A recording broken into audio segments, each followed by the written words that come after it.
ਹੋਏ। ਵਾਹਿਗੁਰੂ ਜੀ ਕੀ ਫਤਿਹ। ਬਿਗਨ ਬਿਨਾਸਨ ਸੋਏ। ਸਤਨਾਮ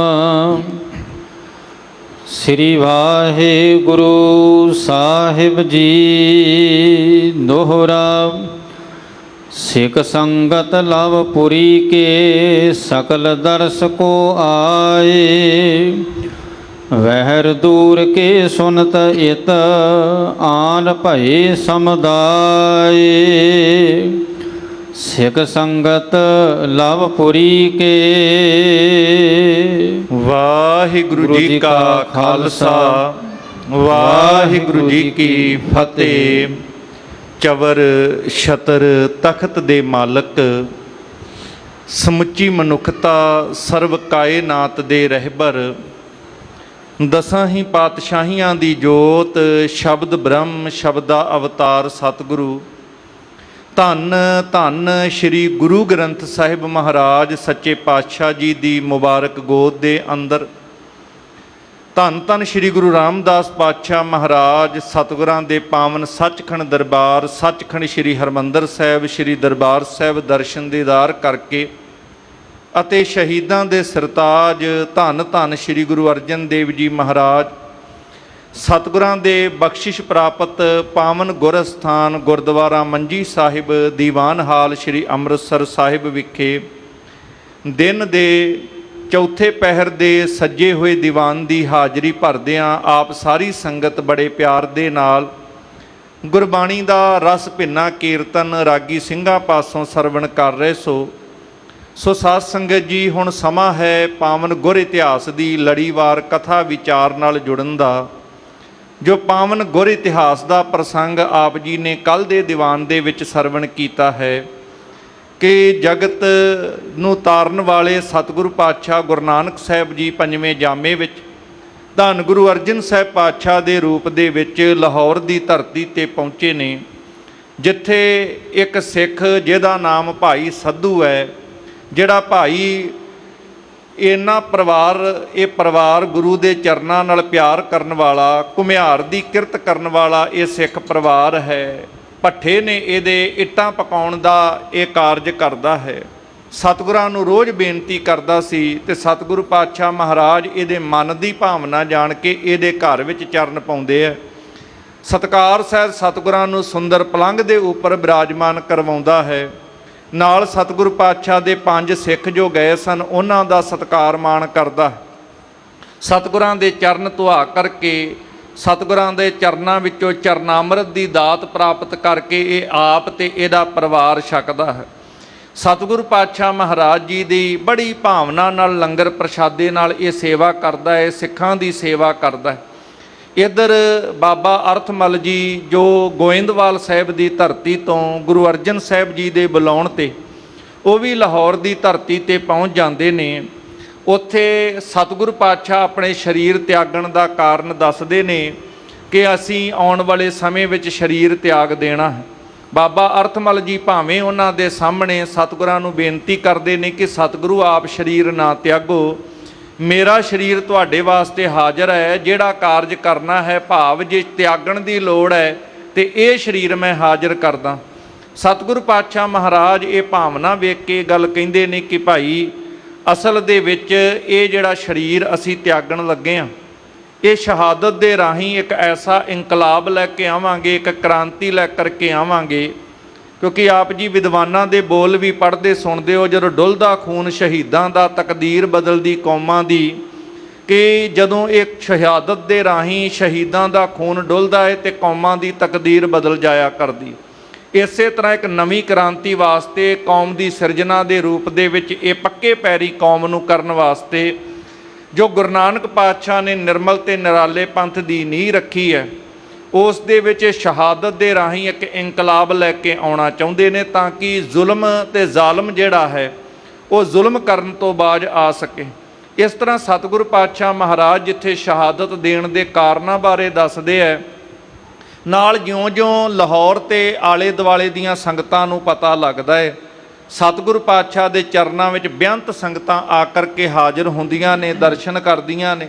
ਸਤਿਗੁਰੂ ਪਾਤਸ਼ਾਹ ਦੇ ਚਰਨਾਂ ਵਿੱਚ ਸ਼ਰਧਾ ਸਹਿਤ ਆ ਕੇ ਸੀਸ ਝੁਕਾਉਂਦੀਆਂ ਨੇ, ਆਪਣੇ ਹਿਰਦੇ ਵਿੱਚ ਆਨੰਦ ਦੀ ਦਾਤ ਸਤਿਗੁਰਾਂ ਦੇ ਦਰਸ਼ਨਾਂ ਵਿੱਚੋਂ ਪ੍ਰਾਪਤ ਕਰਦੀਆਂ ਨੇ, ਗੁਰੂ ਕੀਆਂ ਸਿਫਤਾਂ ਕਰਦੀਆਂ ਨੇ ਤੇ ਪਰਮੇਸ਼ਰ ਦਾ ਨਾਮ ਜਪਦੀਆਂ ਜਪਦੀਆਂ ਸੰਗਤਾਂ ਵਿਦਾ ਹੁੰਦੀਆਂ ਨੇ। ਇਸ ਤਰ੍ਹਾਂ ਸਤਿਗੁਰੂ ਪਾਤਸ਼ਾਹ ਜਿਵੇਂ ਲਾਹੌਰ ਦੇ ਵਿੱਚ ਪਹੁੰਚੇ ਹੈ, ਅੱਗੇ ਜਿਵੇਂ ਦੇ ਪ੍ਰਸੰਗ ਨੇ ਪਿਆਰ ਨਾਲ ਸਾਰੇ ਹੀ ਸਰਵਣ ਕਰੀਏ, ਮਨ ਬਿਰਤੀਆਂ ਗੁਰੂ ਕੇ ਚਰਨਾਂ ਵਿੱਚ ਟਿਕਾਉਣ ਦਾ ਯਤਨ ਕਰੀਏ। ਜਿੰਨੀ ਸੰਗਤ ਦੀਵਾਨ ਹਾਲ ਦੇ ਅੰਦਰ ਸੁਸ਼ੋਭਿਤ ਹੈ ਜਾਂ ਮੀਡੀਆ ਟੀਵੀ ਚੈਨਲ ਦੇ ਰਾਹੀਂ ਦੇਸ਼ ਵਿਦੇਸ਼ ਤੋਂ ਸੰਗਤਾਂ ਸੁਰਤ ਟਿਕਾ ਕਰਕੇ ਕਥਾ ਸਰਵਣ ਕਰ ਰਹੀਆਂ ਨੇ, ਆਓ ਮਨ ਬਿਰਤੀਆਂ ਗੁਰੂ ਚਰਨਾਂ ਵਿੱਚ ਟਿਕਾਉਣ ਦਾ ਯਤਨ ਕਰਦਿਆਂ ਰਸਨਾ ਤੋਂ ਸਾਰੇ ਹੀ ਉਚਾਰਨ ਕਰੋ ਜੀ, ਸਤਨਾਮ ਸ਼੍ਰੀ ਵਾਹਿਗੁਰੂ ਸਾਹਿਬ ਜੀ। ਸਤਨਾਮ ਸ੍ਰੀ ਵਾਹਿਗੁਰੂ ਸਾਹਿਬ ਜੀ। ਦੋਹਰਾ ਸਿੱਖ ਸੰਗਤ ਲਵ ਪੁਰੀ ਕੇ ਸਕਲ ਦਰਸ਼ਕੋ ਆਏ। ਸੋ ਸਾਧ ਸੰਗਤ, ਇਸ ਤਰ੍ਹਾਂ ਭਾਈ ਸੱਧੂ ਜੀ ਦੇ ਘਰ ਦੇ ਵਿੱਚ ਬਹੁਤ ਵੱਡਾ ਸੰਗਤਾਂ ਦਾ ਇਕੱਠ ਹੋਣ ਲੱਗ ਪਿਆ। ਲਾਹੌਰ ਦੀਆਂ ਜਿਨ੍ਹਾਂ ਵੀ ਸਿੱਖ ਸੰਗਤਾਂ ਨੂੰ ਪੰਜਵੇਂ ਪਾਤਸ਼ਾਹ ਧੰਨ ਗੁਰੂ ਅਰਜਨ ਸਾਹਿਬ ਜੀ ਦੇ ਉੱਥੇ ਪਹੁੰਚਣ ਦੀ ਖਬਰ ਮਿਲਦੀ ਹੈ, ਉਹ ਦਰਸ਼ਨ ਕਰਨ ਵਾਸਤੇ ਦੌੜ ਦੌੜ ਕੇ ਆਉਂਦੀਆਂ ਨੇ ਕਿ ਸਤਿਗੁਰੂ ਪਾਤਸ਼ਾਹ ਮਹਾਰਾਜ ਜੀ ਦੇ ਸੁੰਦਰ ਦਰਸ਼ਨ ਦੀਦਾਰ ਪ੍ਰਾਪਤ ਹੋ ਜਾਣ, ਜਿਨ੍ਹਾਂ ਦੇ ਦਰਸ਼ਨ ਕਰਦਿਆਂ ਜਨਮ ਮਰਨ ਦੇ ਦੁੱਖ ਵੀ ਜਿਹੜੇ ਮਨੁੱਖ ਦੇ ਕੱਟੇ ਜਾਂਦੇ ਨੇ। ਸੋ ਕਹੋ ਟਲ ਗੁਰ ਸੇਵੀਐ ਇਹ ਨਿਸ ਸਹਿਜ ਸੁਭਾਏ, ਦਰਸ਼ਨ ਪਰਸੈ ਗੁਰੂ ਕੈ ਜਨਮ ਮਰਨ ਦੁੱਖ ਜਾਏ। ਐਸੇ ਮਹਾਨ ਦਰਸ਼ਨਾਂ ਦਾ ਫਲ ਹੈ ਤੇ ਜਿਨ੍ਹਾਂ ਦੇ ਅੰਦਰ ਖਿੱਚ ਹੋਵੇ ਗੁਰੂ ਦੇ ਪਿਆਰ ਦੀ, ਗੁਰੂ ਕੇ ਦਰਸ਼ਨਾਂ ਦੀ, ਉਹ ਸਾਰੇ ਕੰਮ ਛੱਡ ਕੇ ਸਤਿਗੁਰਾਂ ਦੇ ਦਰਸ਼ਨ ਕਰਨ ਵਾਸਤੇ ਪਹੁੰਚ ਰਹੇ ਸਨ। ਵਹਿਰ ਦੂਰ ਕੀ ਸੁਨਤ ਇਤ ਆਨ ਭਏ ਸਮੁਦਾਏ। ਕੇਵਲ ਲਾਹੌਰ ਸ਼ਹਿਰ ਹੀ ਨਹੀਂ, ਲਾਹੌਰ ਦੇ ਆਲੇ ਦੁਆਲੇ ਦੂਰ ਦੂਰ ਤੱਕ ਜਿਹੜੇ ਪਿੰਡ ਸਨ, ਨਗਰ ਸਨ, ਜਿੱਥੋਂ ਤੱਕ ਵੀ ਖਬਰ ਪਹੁੰਚੀ ਹੈ ਕਿ ਦਾਤਾਰ ਪੰਜਵੇਂ ਪਾਤਸ਼ਾਹ ਧੰਨ ਗੁਰੂ ਅਰਜਨ ਸਾਹਿਬ ਲਾਹੌਰ ਪਹੁੰਚੇ ਹੋਏ ਨੇ, ਸੰਗਤਾਂ ਗੁਰੂ ਚਰਨਾਂ ਵਿੱਚ ਦਰਸ਼ਨ ਕਰਨ ਵਾਸਤੇ ਦੂਰੋਂ ਦੂਰੋਂ ਚੱਲ ਕੇ ਪਹੁੰਚੀਆਂ ਹਨ। ਸਵਈਆ ਛੰਦ ਆਨ ਉਪਾਇ ਨ ਅਰਪਹਿ ਦਰਸਹਿ। ਸਤਿਗੁਰਾਂ ਦੇ ਜਿੱਥੇ ਆ ਕਰਕੇ ਦਰਸ਼ਨ ਕਰਦੀਆਂ ਨੇ, ਉੱਥੇ ਆਪਣੀ ਕਿਰਤ ਨੂੰ ਸਫਲਾ ਕਰਨ ਵਾਸਤੇ ਸਿੱਖ ਸੰਗਤਾਂ ਆਪਣੀ ਮਿਹਨਤ ਦੀ ਕਮਾਈ ਦੇ ਵਿੱਚੋਂ ਦਸਵੰਧ ਦੇ ਰੂਪ ਦੇ ਵਿੱਚ ਜਾਂ ਜਿੰਨੀ ਜਿੰਨੀ ਕਿਸੇ ਦੀ ਸਮਰੱਥਾ ਹੈ ਉਸ ਢੰਗ ਨਾਲ ਸੁੰਦਰ ਭੇਟਾਵਾਂ ਸਤਿਗੁਰਾਂ ਨੂੰ ਅਰਪਣ ਕਰਦੀਆਂ ਹਨ। ਵੱਡੇ ਭਾਗ ਸੁਨ ਸੁਨ ਉਪਦੇਸ਼। ਜਿਹੜੇ ਜਿਹੜੇ ਗੁਰੂ ਸਾਹਿਬ ਦੇ ਉਪਦੇਸ਼ ਸੁਣਦੇ ਨੇ, ਭਾਵ ਉਹਨਾਂ ਦੇ ਭਾਗ ਵੱਡੇ ਨੇ, ਇਹ ਵੱਡੇ ਭਾਗਾਂ ਵਾਲਿਆਂ ਨੂੰ ਹੀ ਇਹ ਦਾਤਾਂ ਮਿਲਦੀਆਂ ਨੇ। ਬਿਨ ਭਾਗਾਂ ਸਤ ਸੰਗ ਨਾ ਲੱਭੈ, ਬਿਨ ਸੰਗਤ ਮੈਲ ਭਰੀਜੈ ਜੀਓ।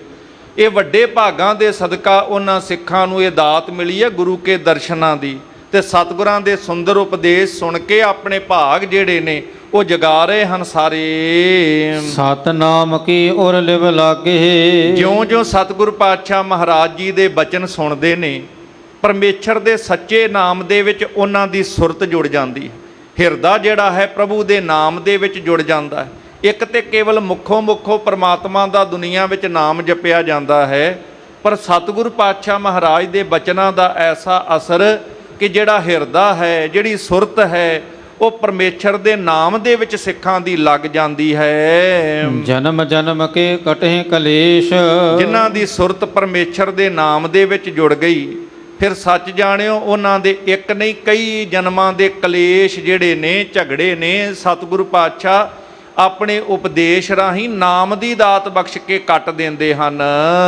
ਸੁਖ ਅਤੋਲ ਕੋ ਪਾਏ ਨਾ ਡੋਲਹਿ। ਇਸ ਨਾਮ ਦੇ ਸਦਕਾ ਉਹ ਅਬਿਨਾਸ਼ੀ ਸੁਖ ਜਿਹੜਾ ਤੋਲ ਕੇ ਬਿਆਨ ਨਹੀਂ ਕੀਤਾ ਜਾ ਸਕੇ। ਦੁਨੀਆ ਦੀ ਕੋਈ ਚੀਜ਼ ਦੱਸੀ ਜਾ ਸਕਦੀ ਹੈ ਕਿ ਇੰਨਾ ਕੁ ਇਹਦਾ ਵਜਨ ਹੈ, ਇੰਨਾ ਕੁ ਉਹਦਾ ਤੋਲ ਹੈ। ਅਮਿਣਵਾ ਸੁਖ ਜਿਹੜਾ ਸੀ, ਇਹ ਸੁੱਖਾਂ ਨੂੰ ਸਿੱਖਾਂ ਨੂੰ ਪ੍ਰਾਪਤ ਹੋਇਆ ਜਿਸ ਸੁੱਖ ਦੇ ਬਾਰੇ ਬੋਲ ਕੇ ਦੱਸਿਆ ਨਹੀਂ ਜਾ ਸਕਦਾ। ਤੇ ਹਿਰਦਾ ਜਿਹੜਾ ਭਟਕਦਾ ਹੈ ਉਹ ਟਿਕ ਜਾਂਦਾ ਹੈ, ਡੋਲਦਾ ਨਹੀਂ ਹੈ, ਇੱਧਰ ਉੱਧਰ ਨਹੀਂ ਭਟਕਦਾ। ਸ਼ਬਦ ਦੇ ਨਾਲ, ਨਾਮ ਨਾਲ ਜੁੜ ਕੇ ਇਹ ਹਿਰਦਾ ਡੋਲਣੋਂ ਵੀ ਹਟ ਜਾਂਦਾ ਹੈ, ਮਨ ਥਿਰ ਹੋ ਜਾਂਦਾ ਹੈ। ਅੰਤਰ ਮਨ ਕੇ ਥਿਰੇ ਵਿਸ਼ੇਸ਼।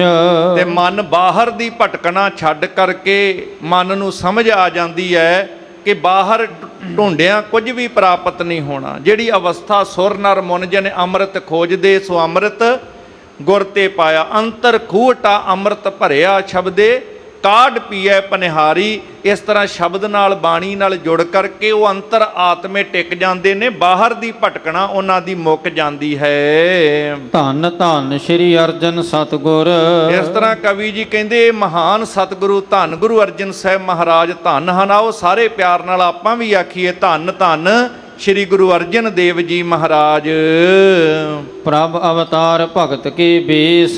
ਜਿਹੜੇ ਅਸਲ ਦੇ ਵਿੱਚ ਪ੍ਰਭੂ ਦਾ ਰੂਪ ਨੇ, ਸਰੀਰ ਜਿਹੜਾ ਹੈ ਮਨੁੱਖਾਂ ਵਾਲਾ ਧਾਰਨ ਕੀਤਾ ਹੈ, ਪਰ ਸੱਚ ਰੂਪ ਇਹ ਹੈ ਕਿ ਜੋਤ ਰੂਪ ਹਰਿ ਆਪ ਗੁਰੂ ਨਾਨਕ ਕਹਾਇਓ, ਆਪ ਨਾਰਾਇਣ ਕਲਾ ਧਾਰ ਜਗ ਮੈਂ ਪਰਵਰਿਓ। ਇਸ ਤਰ੍ਹਾਂ ਭਗਤੀ ਦਾ ਵੇਸ਼ ਉਹਨਾਂ ਨੇ ਧਾਰਨ ਕੀਤਾ ਹੋਇਆ ਹੈ, ਕਿਉਂਕਿ ਗੁਰ ਅਰਜਨ ਘਰ ਗੁਰ ਰਾਮਦਾਸ ਭਗਤ ਉਤਰ ਆਇਓ। ਇਹ ਉਹਨਾਂ ਦੀ ਅਵਸਥਾ ਭੱਟ ਸਾਹਿਬਾਨ ਦੀ ਬਾਣੀ ਰਾਹੀਂ ਵੀ ਆਪ ਜੀ ਸਾਰੇ ਪੜ੍ਹਦੇ ਸੁਣਦੇ। ਗੁਰ ਅਰਜਨ ਘਰ ਗੁਰ ਰਾਮਦਾਸ ਭਗਤ ਉਤਰ ਆਇਓ, ਇਹ ਉਹਨਾਂ ਦੇ ਗੁਣ ਨੇ, ਉਹਨਾਂ ਦੇ ਜੀਵਨ ਦੇ ਵਿੱਚੋਂ ਪ੍ਰਤੱਖ ਤੌਰ ਤੇ ਝਲਕਾਰੇ ਮਾਰਦੇ ਨੇ ਐਸੇ ਮਹਾਨ ਸਤਿਗੁਰੂ ਪੰਜਵੇਂ ਪਾਤਸ਼ਾਹ। ਸਿੱਖਨ ਕੋ ਸਮੁਦਾਇ ਭਇਓ ਬਹੁ। ਹੁਣ ਭਾਈ ਸੱਧੂ ਦੇ ਘਰ ਦੇ ਵਿੱਚ ਜਿੱਥੇ ਗੁਰੂ ਕੇ ਚਰਨ ਪੈ ਜਾਣ ਉੱਤੇ ਜੰਗਲ ਵਿੱਚ ਮੰਗਲ ਲੱਗ ਜਾਂਦਾ ਹੈ, ਤੇ ਲਾਹੌਰ ਦੀ ਧਰਤੀ ਤੇ ਜਿੱਥੇ ਗੁਰੂ ਸਾਹਿਬ ਦੇ ਚਰਨ ਪਏ ਹੈ, ਸਤਿਗੁਰੂ ਪਾਤਸ਼ਾਹ ਜੀ ਦੇ ਆਉਣ ਦੀ ਖਬਰ ਸੁਣ ਕੇ ਬਹੁਤ ਸਾਰੇ ਸਿੱਖਾਂ ਦਾ ਉੱਥੇ ਇਕੱਠ ਹੋ ਗਿਆ। ਸਤ ਸੰਗਤ ਮਿਲ ਕਰੇ ਆਨੰਦ। ਤੇ ਜਿਹੜੀ ਸੰਗਤ ਹੁਣ ਗੁਰੂ ਕੇ ਚਰਨਾਂ ਵਿੱਚ ਜੁੜਦੀ ਹੈ, ਕਿਉਂਕਿ ਗੁਰੂ ਇੱਕ ਐਸੀ ਮਹਾਨ ਬਖਸ਼ਿਸ਼ ਹੈ, ਜਿਸ ਮਿਲਿਆ ਮਨ ਹੋਏ ਆਨੰਦ।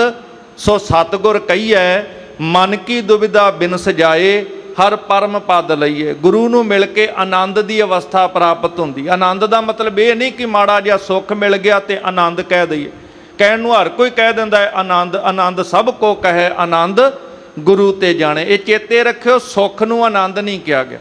ਦੁਨੀਆ ਦੇ ਵਿੱਚ ਜਿੰਨੇ ਲਫ਼ਜ਼ ਨੇ ਨਾ, ਉਹਨਾਂ ਸਾਰਿਆਂ ਦਾ ਵਿਰੋਧੀ ਲਫ਼ਜ਼ ਮਿਲ ਜਾਏਗਾ, ਪਰ ਇੱਕ ਆਨੰਦ ਸ਼ਬਦ ਐਸਾ ਹੈ ਜਿਹੜਾ ਦੁਨੀਆ ਦੀ ਡਿਕਸ਼ਨਰੀ ਵਿੱਚ ਵਿਰੋਧੀ ਲਫ਼ਜ਼ ਨਹੀਂ। ਜਿਵੇਂ ਜੇ ਕਿਸੇ ਨੂੰ ਸੁੱਖ ਮਿਲਿਆ ਹੈ ਤੇ ਸੁੱਖ ਦੀ ਥਾਂ ਤੇ ਦੁੱਖ ਆ ਸਕਦਾ ਹੈ, ਖੁਸ਼ੀ ਦੀ ਥਾਂ ਤੇ ਗਮੀ ਆ ਸਕਦੀ ਹੈ। ਇਸੇ ਤਰੀਕੇ ਨਾਲ ਜੇ ਰਾਤ ਹੈ ਤੇ ਦਿਨ ਆ ਜਾਏਗਾ, ਦਿਨ ਦੀ ਥਾਂ ਤੇ ਰਾਤ ਤਬਦੀਲ ਹੋ ਜਾਂਦੀ ਹੈ। ਇਸੇ ਤਰ੍ਹਾਂ ਸਰਦੀ ਦੀ ਥਾਂ ਗਰਮੀ, ਇਹ ਵੱਖਰੇ ਵੱਖਰੀਆਂ ਰੂਪਾਂ ਦੇ ਵਿੱਚ ਚੀਜ਼ਾਂ ਬਦਲਦੀਆਂ ਨੇ, ਇੱਕ ਦੀ ਥਾਂ ਦੂਜਾ ਥਾਂ ਆ ਕਰਕੇ ਬਣਾ ਜਾਂਦੀ ਹੈ। ਜਨਮ ਦੀ ਥਾਂ ਤੇ ਮੌਤ ਹੈ। ਪਰ ਜਿਹੜਾ ਆਨੰਦ ਸ਼ਬਦ ਹੈ ਦੁਨੀਆ ਦਾ ਇੱਕੋ ਇੱਕ ਸ਼ਬਦ ਹੈ, ਇਹਦਾ ਵਿਰੋਧੀ ਲਫ਼ਜ਼ ਨਹੀਂ ਹੈ। ਜਿਹਦੀ ਜ਼ਿੰਦਗੀ 'ਚ ਆਨੰਦ ਆ ਗਿਆ, ਉਹ ਮਖਮਲੀ ਗੱਦਿਆਂ 'ਚ ਵੀ ਆਨੰਦ ਤੇ ਹੈ, ਤੇ ਜੇ ਉਹਨੂੰ ਤੱਤੀ ਤਵੀ ਤੇ ਵੀ ਬੈਠਣਾ ਪੈ ਜੇ, ਉਹਦਾ ਆਨੰਦ ਕੋਈ ਖੋ ਨਹੀਂ ਸਕਦਾ। ਇਹ ਸਤਿਗੁਰੂ ਦੇ ਦਰਸ਼ਨਾਂ ਦਾ ਪ੍ਰਤਾਪ ਹੈ। ਸੰਗਤ ਦੇ ਵਿੱਚੋਂ ਐਸਾ ਆਨੰਦ ਸਿੱਖਾਂ ਨੂੰ ਮਿਲ ਰਿਹਾ ਹੈ। ਇੱਕ ਆਵਤ ਇੱਕ ਜਾਤ ਚੱਲੇ ਨਰ। ਹੁਣ ਜਿੱਥੋਂ ਆਨੰਦ ਮਿਲਦਾ ਹੋਵੇ ਗੁਰੂ ਕੇ ਚਰਨਾਂ ਵਿੱਚੋਂ, ਜਿਸ ਸੰਗਤ ਵਿੱਚੋਂ ਆਨੰਦ ਮਿਲਦਾ ਹੋਵੇ, ਕਈ ਸਿੱਖ ਆਉਂਦੇ ਨੇ, ਕਈ ਜਾ ਰਹੇ ਨੇ ਸਤਿਗੁਰਾਂ ਤੋਂ ਆਨੰਦ ਦੀ ਦਾਤ ਲੈ ਕੇ ਆਪੋ ਆਪਣੇ ਕਾਰਜਾਂ ਵਿੱਚ। ਏਕ ਨਿਕਟ ਰਹਿ ਕੁਮਤ ਨਿਕੰਦ। ਤੇ ਕਈ ਐਸੇ ਸਿੱਖ ਨੇ ਸਤਿਗੁਰਾਂ ਦੇ ਕੋਲ ਰਹਿ ਕੇ ਜਿਹੜੀ ਆਪਣੀ ਕੁਮਤ ਹੈ, ਭੈੜੀ ਮੱਤ ਹੈ ਨਾ, ਉਹਦਾ ਨਾਸ਼ ਕਰਵਾਉਂਦੇ ਨੇ। ਭਾਵ ਮਾੜੀ ਮੱਤ ਨੂੰ ਖਤਮ ਕਰਨ ਵਾਸਤੇ ਗੁਰੂ ਕੇ ਚਰਨਾਂ ਵਿੱਚ ਰਹਿੰਦੇ ਨੇ, ਤੇ ਗੁਰੂ ਕੇ ਦਰ ਤੇ ਆ ਕੇ ਗੁਰ ਕੀ ਮੱਤ ਤੂੰ ਲੇਹ ਇਆਨੇ, ਭਗਤ ਬਿਨਾ ਬਹੁ ਡੂਬੇ ਸਿਆਣੇ ਦੀ ਸਮਝ ਪੈਂਦੀ ਹੈ ਉਹਨਾਂ ਨੂੰ। ਤੇ ਆਪਣੀ ਮੱਤ ਛੱਡ ਕੇ ਗੁਰੂ ਦੀ ਮੱਤ ਧਾਰਨ ਕਰਨ ਵਾਸਤੇ ਕਈ ਸੰਗਤ ਵਿੱਚ ਇਸ ਤਰ੍ਹਾਂ ਟਿਕ ਜਾਂਦੇ ਹਨ। ਗਾਏ ਰਬਾਬੀ ਵੱਡੀ ਰਾਤ ਤੇ। ਬੜੇ ਬੜੇ ਪਿਆਰ ਨਾਲ ਰਬਾਬੀ ਜਿਹੜੇ ਨੇ, ਗੁਰੂ ਕੇ ਅਨੇਕਾਂ ਸਿੱਖ ਜਿਹੜੇ ਕੀਰਤਨ ਕਰਨ ਵਾਲੇ, ਰਾਤ ਦੇ ਸਮੇਂ ਵਿੱਚ ਜਦੋਂ ਅੰਮ੍ਰਿਤ ਵੇਲਾ ਹੁੰਦਾ ਹੈ, ਉਦੋਂ ਵੀ ਰਾਤ ਪੈਂਦੀ ਹੈ, ਉਦੋਂ ਵੀ ਭਾਵ ਉੱਥੇ ਨਿਤ ਸੰਗਤ ਹੁੰਦੀ ਹੈ, ਕੀਰਤਨ ਹੋਣ ਲੱਗ ਪਿਆ ਹੈ। ਸੁਨਹਿ ਸਿੱਖ ਔਰ ਪ੍ਰੇਮ ਬਿਲੰਦ। ਇਸ ਤਰ੍ਹਾਂ ਜਿਹੜੇ ਜਿਹੜੇ ਸਿੱਖ ਪਿਆਰ ਨਾਲ ਕੀਰਤਨ ਸੁਣਦੇ ਨੇ, ਕੀਰਤਨ ਸੁਣ ਕੇ ਹਿਰਦੇ ਵਿੱਚ ਅਥਾਹ ਪਿਆਰ ਸਤਿਗੁਰੂ ਪਾਤਸ਼ਾਹ ਮਹਾਰਾਜ ਦਾ ਪ੍ਰਗਟ ਹੁੰਦਾ ਹੈ। ਬਾਣੀ ਪਠੇ ਕੰਠ ਕੋ ਧਾਰ ਹੈ। ਕੀਰਤਨ ਦੇ ਰਾਹੀਂ, ਬਾਣੀ ਸ਼ਬਦ ਦੇ ਰਾਹੀਂ ਜਿੱਥੇ ਹਿਰਦੇ ਵਿੱਚ ਗੁਰੂ ਦੇ ਪ੍ਰਤੀ ਪਿਆਰ ਪੈਦਾ ਹੁੰਦਾ ਹੈ, ਪਰਮੇਸ਼ਰ ਦੇ ਪ੍ਰਤੀ, ਫਿਰ ਇਹ ਸ਼ਬਦ ਹੀ ਹਿਰਦੇ ਵਿੱਚ ਪਿਆਰ ਪੈਦਾ ਕਰਨ ਵਾਲਾ। ਉਸ ਬਾਣੀ ਨੂੰ ਸਿੱਖ ਪਿਆਰ ਨਾਲ ਪੜ੍ਹਦੇ ਨੇ, ਤੇ ਨਾਲੇ ਪੜ੍ਹਦੇ ਹੀ ਨਹੀਂ, ਕੇਵਲ ਕੰਠ ਵੀ ਕਰਦੇ ਨੇ ਗੁਰੂ ਕੇ ਸ਼ਬਦ। ਸਤਨਾਮ ਜਸ ਉਜਲ ਚੰਦ, ਤੇ ਪਰਮੇਸ਼ਰ ਦਾ ਸੱਚੇ ਨਾਮ ਦਾ ਜਸ ਜਿਹੜਾ ਚੰਦਰਮਾ ਵਾਂਗੂ ਉਜਲ ਸ਼ੀਤਲਤਾ ਬਖਸ਼ਣ ਵਾਲਾ ਹੈ, ਉਹ ਸਾਰੇ ਸਤਨਾਮ ਦਾ ਜਾਪ ਜਪਦੇ ਹਨ। ਇੱਕ ਦਿਨ ਸਤਿਗੁਰ ਚੜ ਕਰ ਖਾਸੇ। ਇਸ ਤਰ੍ਹਾਂ ਜਿੱਥੇ ਬੇਅੰਤ ਸੰਗਤਾਂ ਗੁਰੂ ਚਰਨਾਂ ਵਿੱਚ ਆ ਰਹੀਆਂ ਨੇ, ਸਤਿਗੁਰੂ ਜੀ ਇੱਕ ਦਿਨ ਖਾਸੇ ਤੇ ਚੜ ਕੇ, ਖਾਸਾ ਕਹਿੰਦੇ ਪਾਲਕੀ ਨੂੰ, ਪਾਲਕੀ ਤੇ ਸਵਾਰ ਹੋ ਕੇ ਚੱਲੇ ਹਨ। ਵਹਿਰ ਚੱਲੇ ਰਾਵੀ ਕੇ ਤੀਰ, ਲਾਹੌਰ ਜਿਹੜਾ ਰਾਵੀ ਦਰਿਆ ਦੇ ਕਿਨਾਰੇ ਤੇ ਵਸਿਆ ਹੋਇਆ, ਇਸ ਰਾਵੀ ਦਰਿਆ ਦੇ ਕਿਨਾਰੇ ਕਿਨਾਰੇ ਸਤਿਗੁਰੂ ਪਾਤਸ਼ਾਹ ਮਹਾਰਾਜ ਸਿੱਖਾਂ ਦੇ ਨਾਲ ਇੱਕ ਵਾਰ ਸੈਰ ਤੇ ਨਿਕਲੇ ਹਨ। ਨਿੰਦਕ ਚੰਦੂ ਮਿਲਿਓ ਅਗਾਰੀ, ਇੱਧਰ ਸਤਿਗੁਰੂ ਪਾਤਸ਼ਾਹ ਮਹਾਰਾਜ ਤੇ ਸੰਗਤਾਂ ਰਾਵੀ ਦੇ ਕਿਨਾਰੇ ਤੇ ਨੇ, ਸਤਿਗੁਰੂ ਖਾਸੇ ਤੇ ਸਵਾਰ ਨੇ ਪਾਲਕੀ ਦੇ ਵਿੱਚ, ਤੇ ਚੰਦੂ ਪਾਪੀ ਦੁਸ਼ਟ ਜਿਹੜਾ ਹੈ ਉਹ ਅੱਗੋਂ, ਉਹ ਵੀ ਇੱਕ ਥਾਂ ਤੋਂ ਨਿਕਲ ਕੇ ਆ ਰਿਹਾ ਸੀ, ਉਹ ਅਗਲੇ ਪਾਸੇ ਸਤਿਗੁਰਾਂ ਨੂੰ ਮਿਲਦਾ ਹੈ, ਇਸ ਕਾਫਲੇ ਨੂੰ ਮਿਲਦਾ ਹੈ। ਦੇਖੀ ਸੰਗ ਨਰਨ ਗਨ ਭੀਰ, ਜਦੋਂ ਉਸਨੇ ਵੇਖਿਆ ਹੈ ਕਿ ਇੱਥੇ ਰਾਵੀ ਦੇ ਕਿਨਾਰੇ ਤੇ ਬਹੁਤ ਵੱਡਾ ਕਾਫਲਾ ਜਾ ਰਿਹਾ ਹੈ, ਬਹੁਤ ਲੋਕਾਂ ਦੀ ਇਕੱਠੀ ਭੀੜ ਨਜ਼ਰ ਆਉਂਦੀ ਹੈ, ਬੂਝਨ ਕਰਿਓ ਕੌਣ ਇਹ ਗਮਨਤ, ਤੇ ਆਪਣੇ ਮਨ ਵਿੱਚ ਸੋਚਦਾ ਹੈ ਕਿ ਆਖਰਕਾਰ ਇਹ ਕਿਹੜਾ ਮਨੁੱਖ ਜਾ ਰਿਹਾ ਹੈ ਕਿ ਇੰਨੇ ਲੋਕ ਇਹਦੇ ਮਗਰ ਜਾ ਰਹੇ, ਮੇਰੇ ਨਾਲ ਤੇ ਥੋੜੇ ਜੇ ਬੰਦੇ ਜਾ ਰਹੇ ਨੇ, ਪਰ ਇਹ ਕੌਣ ਹੈ ਜਿਹਦੇ ਨਾਲ ਇੰਨੇ ਮਨੁੱਖ ਜਾ ਰਹੇ ਹਨ। ਕਾਮਦਾਰ ਉਮਰਾਵ ਅਮੀਰ, ਮਨ ਹੀ ਮਨ ਵਿੱਚ ਸੋਚਦਾ ਹੈ ਲੱਗਦਾ ਕੋਈ ਸਰਕਾਰੀ ਅਹਿਲਕਾਰ ਹੋਏਗਾ, ਫਿਰ ਸੋਚਦਾ ਹੈ ਲੱਗਦਾ ਕੋਈ ਵੱਡਾ ਵਜ਼ੀਰ ਜਾਂ ਕੋਈ ਅਮੀਰ ਹੋਏਗਾ। ਉਸ ਸਮੇਂ ਹਾਕਮਾਂ ਵੱਲੋਂ ਇਹ ਅਹੁਦੇ ਦਿੱਤੇ ਜਾਂਦੇ ਸੀ, ਵੱਡੇ ਵੱਡੇ ਅਮੀਰ, ਵਜ਼ੀਰ, ਅਹਿਲਕਾਰ ਜਿਹੜੇ ਮੰਤਰੀ ਆਦਿਕ, ਸ਼ਾਇਦ ਕੋਈ ਉਹਨਾਂ ਵਿੱਚੋਂ ਹੋ ਸਕਦਾ ਹੈ। ਮਾਨਵ ਸੰਗ ਅਨੇਕ ਚਲਤ ਹੈ, ਇੰਨੇ ਮਨੁੱਖ ਇਹਨਾਂ ਦੇ ਨਾਲ ਜਾ ਰਹੇ ਹਨ, ਇੰਨਾ ਵੱਡਾ ਇਕੱਠ, ਇੰਨੀ ਵੱਡੀ ਭੀੜ ਮਗਰ ਤੁਰ ਰਹੀ ਹੈ। ਆਗੇ ਪਾਛੇ ਬਹੁਤ ਬਹੀਰ, ਅੱਗੇ ਪਿੱਛੇ ਬਹੁਤ ਲੋਕਾਂ ਦਾ ਨਾਲ ਸੰਗ ਚੱਲ ਰਿਹਾ ਹੈ। ਕੌਣ ਹਨ ਇਹ? ਪਾਤਸ਼ਾਹ ਕੋ ਹੋਏ ਸਮੀਪੀ, ਸੋਚਦਾ ਹੈ ਲੱਗਦਾ ਕੋਈ ਬਾਦਸ਼ਾਹ ਦਾ ਕੋਈ ਨੇੜੇ ਦਾ ਨਜ਼ਰ ਆਉਂਦਾ ਹੈ। ਕਹਿ ਚਾਕਰ ਹੋਏ ਅਲਪ ਵਿਸਾਲ, ਲੱਗਦਾ ਕੋਈ ਬਾਦਸ਼ਾਹ ਦਾ ਛੋਟਾ ਜਾਂ ਵੱਡਾ ਕਿਤੇ ਨੌਕਰ ਤਾਂ ਨਹੀਂ, ਕਿਤੇ ਇਸ ਤਰੀਕੇ ਨਾਲ ਮਨ 'ਚ ਫੁਰਨੇ ਚੱਲਦੇ ਪਾਪੀ ਚੰਦੂ ਦੇ। ਸੋ ਮੁਝ ਨਮੋ ਕਰਤ ਮਿਲ ਗਮਨਤ, ਪਰ ਸੋਚਦਾ ਹੈ ਜੇ ਕੋਈ ਬਾਦਸ਼ਾਹ ਦਾ ਕੋਈ ਅਹਿਲਕਾਰ ਹੁੰਦਾ, ਕੋਈ ਨੌਕਰ ਚਾਕਰ ਹੁੰਦਾ, ਤੇ ਮੈਨੂੰ ਵੇਖ ਕੇ ਤੇ ਨਮਸਕਾਰ ਕਰਕੇ ਉਹਨੇ ਜਾਣਾ ਸੀ। ਮਾਨੇ ਆਨ ਉਲੰਘ ਤਤਕਾਲ, ਤੇ ਉਸੇ ਵਕਤ ਮੇਰੀ ਆਨ ਮਨ ਦਾ ਭਾਵ ਤਤਕਾਲ ਹੀ ਮੇਰੇ ਵੱਲ ਆ ਜਾਂਦਾ, ਪਰ ਇਹਨਾਂ ਤੇ ਮੇਰੇ ਵੱਲ ਦੇਖਿਆ ਕੋਈ ਨਹੀਂ, ਪਰਵਾਹ ਨਹੀਂ ਕੀਤੀ ਹੈ। ਸੁਨ ਦੌਰਿਓ ਇੱਕ ਨਰ ਸਿੱਖ ਬੂਝੇ, ਇਸ ਕਰਕੇ ਆਪਣੇ ਇੱਕ ਸਾਥੀ ਨੂੰ ਭੇਜ ਕੇ ਪੁੱਛਦਾ ਹੈ ਕਿ ਪਤਾ ਕਰੋ ਇਹ ਕੌਣ ਹੈ, ਕਿਉਂਕਿ ਕੋਈ ਸਰਕਾਰੀ ਅਹਿਲਕਾਰ ਹੁੰਦਾ ਤੇ ਮੈਨੂੰ ਆ ਕੇ ਮਿਲਦਾ, ਨਮਸਕਾਰ ਕਰਦਾ, ਪਰ ਕਿਸੇ ਨੇ ਮੇਰੀ ਪਰਵਾਹ ਨਹੀਂ ਕੀਤੀ। ਇਹ ਕੌਣ ਹੈ? ਇੰਨੇ ਲੋਕ ਕਿੱਧਰ ਜਾ ਰਹੇ ਹਨ? ਕੋ ਇਹ ਜਾਤ ਬ੍ਰਿੰਦ ਨਰ ਨਾਲ, ਇਹ ਚੰਦੂ ਦਾ ਇੱਕ ਸਾਥੀ ਫਿਰ ਇੱਕ ਗੁਰੂ ਕੇ ਸਿੱਖ ਨੂੰ ਉੱਥੇ ਪੁੱਛਦਾ ਹੈ ਕਿ ਇਹ ਕੌਣ ਨੇ ਜਾ ਰਹੇ, ਇੰਨੇ ਮਨੁੱਖ ਇਹਨਾਂ ਦੇ ਨਾਲ ਕਿੱਥੋਂ ਆਏ ਹਨ? ਥਿਰ ਹੋਏ ਕਰਿਓ ਬਤਾਵਨ ਤਿਸਨੇ, ਸਤਿਗੁਰੂ ਪਾਤਸ਼ਾਹ ਹੁਣ ਲਾਹੌਰ ਦੀ ਧਰਤੀ ਰਾਵੀ ਦੇ ਕਿਨਾਰੇ ਤੇ ਜਾ ਰਹੇ ਨੇ, ਤੇ ਉਹ ਸਿੱਖ ਅੱਗੋਂ ਇਹ ਗੱਲ ਚੰਦੂ ਦੇ ਸਿਪਾਹੀ ਦੀ ਸੁਣ ਕਰਕੇ ਬੜੇ ਟਿਕ ਕੇ ਦੱਸਦਾ ਹੈ। ਤਿਸਨੇ ਸ਼੍ਰੀ ਅਰਜਨ ਸਤਿਗੁਰੂ ਕਿਰਪਾਲ, ਇਹ ਦੋਨਾਂ ਜਹਾਨਾਂ ਦੇ ਮਾਲਕ ਸੱਚੇ ਪਾਤਸ਼ਾਹ ਧੰਨ ਧੰਨ ਸ਼੍ਰੀ ਗੁਰੂ ਅਰਜਨ ਦੇਵ ਜੀ ਕਿਰਪਾਲੂ ਸਤਿਗੁਰੂ ਹਨ। ਆਨ ਬਤਾਇਓ ਚੰਦੂ ਕੋ ਤਿਨ, ਇਹ ਗੱਲ ਸੁਣ ਕੇ ਉਹਦਾ ਸਿਪਾਹੀ ਸਿੱਖ ਕੋਲੋਂ ਖਬਰ ਲੈ ਕੇ ਚੰਦੂ ਨੂੰ ਆ ਕੇ ਸਾਰੀ ਗੱਲ ਦੱਸਦਾ ਹੈ। ਸੁਨਤ ਜਰਿਓ ਮਨ ਮਹਿ ਦੁਖ ਪਾਏ, ਚੰਦੂ ਪਾਪੀ ਇਹ ਸੁਣ ਕੇ ਕਿ ਇਹ ਧੰਨ ਗੁਰੂ ਅਰਜਨ ਸਾਹਿਬ ਮਹਾਰਾਜ, ਇੰਨੇ ਲੋਕ ਅੱਗੇ ਪਿੱਛੇ ਇਹਨਾਂ ਦੀ ਸੇਵਾ ਦੇ ਵਿੱਚ ਹਾਜ਼ਰ ਹਨ, ਮੈਂ ਤੇ ਐਡਾ ਵੱਡਾ ਵਜ਼ੀਰ ਹੋ ਕੇ ਮੇਰੇ ਮਗਰ ਇੰਨੇ ਲੋਕ ਨਹੀਂ ਚੱਲਦੇ, ਮੇਰੇ ਨਾਲ ਇੰਨੇ ਮਨੁੱਖ ਨਹੀਂ, ਮੇਰਾ ਇੰਨਾ ਸਨਮਾਨ ਨਹੀਂ। ਇਹਨਾਂ ਦਾ ਇੰਨਾ ਮਾਣ ਸਨਮਾਨ ਵੇਖ ਕੇ ਈਰਖਾ ਦੇ ਵਿੱਚ ਸੜ ਬਲ ਜਾਂਦਾ ਹੈ। ਮਮਰਿਬ ਫਿਰੇ ਦਿਖਾਏ ਪ੍ਰਤਾਪੂ, ਮਨ 'ਚ ਸੋਚਦਾ ਹੈ ਮੈਂ ਤੇ ਜਿਨ੍ਹਾਂ ਨੂੰ ਦੁਸ਼ਮਣ ਸਮਝਦਾ ਹਾਂ, ਤੇ ਇਹ ਮੈਨੂੰ ਆਪਣਾ ਤੇਜ ਪ੍ਰਤਾਪ ਵਿਖਾ ਰਹੇ ਹਨ। ਬਹੁਤੇ ਮਾਨਵ ਸੰਗ ਲਗਾਏ, ਇੰਨੇ ਮਨੁੱਖ ਆਪਣੇ ਨਾਲ ਲੈ ਕੇ ਚੱਲ ਰਹੇ ਹਨ। ਇਹ ਮੈਂ ਨਿਤ ਚਿੰਤਾ ਕੇ ਬਸ ਦੁਰਬਲ, ਹੁਣ ਈਰਖਾ ਦੇ ਵਿੱਚ ਜਿਹੜਾ ਮਨੁੱਖ ਹੋਵੇ ਹਰ ਵਕਤ ਚਿੰਤਾ ਤੇ ਚਿਤਾ ਸਮਾਨ ਹੁੰਦੀ ਹੈ। ਕਿ ਮੈਂ ਤੇ ਹਰ ਵਕਤ ਚਿੰਤਾ ਕਰਕੇ ਬੜਾ ਕਮਜ਼ੋਰ ਹੋ ਗਿਆ ਹਾਂ। ਇਹ ਨਚਿੰਤ ਵਿਚਰਤ ਹਰ ਖਾਏ। ਪਰ ਇਹਨਾਂ ਨੂੰ ਕੋਈ ਫਿਕਰ ਹੀ ਨਹੀਂ ਹੈ, ਇਹ ਨਿਸ਼ਚਿੰਤ ਹੋ ਕੇ ਖੁਸ਼ੀ ਨਾਲ ਸਾਰੇ ਪਾਸੇ ਵਿਚਰ ਰਹੇ ਨੇ। ਇਹਨਾਂ ਨੂੰ ਕੋਈ ਡਰ ਖੌਫ ਕੋਈ ਚਿੰਤਾ ਨਹੀਂ ਹੈ। ਧਿਕ ਜੀਵਨ ਮਮ ਬੁੱਧ ਬਲ ਕੋ ਧਿਕ।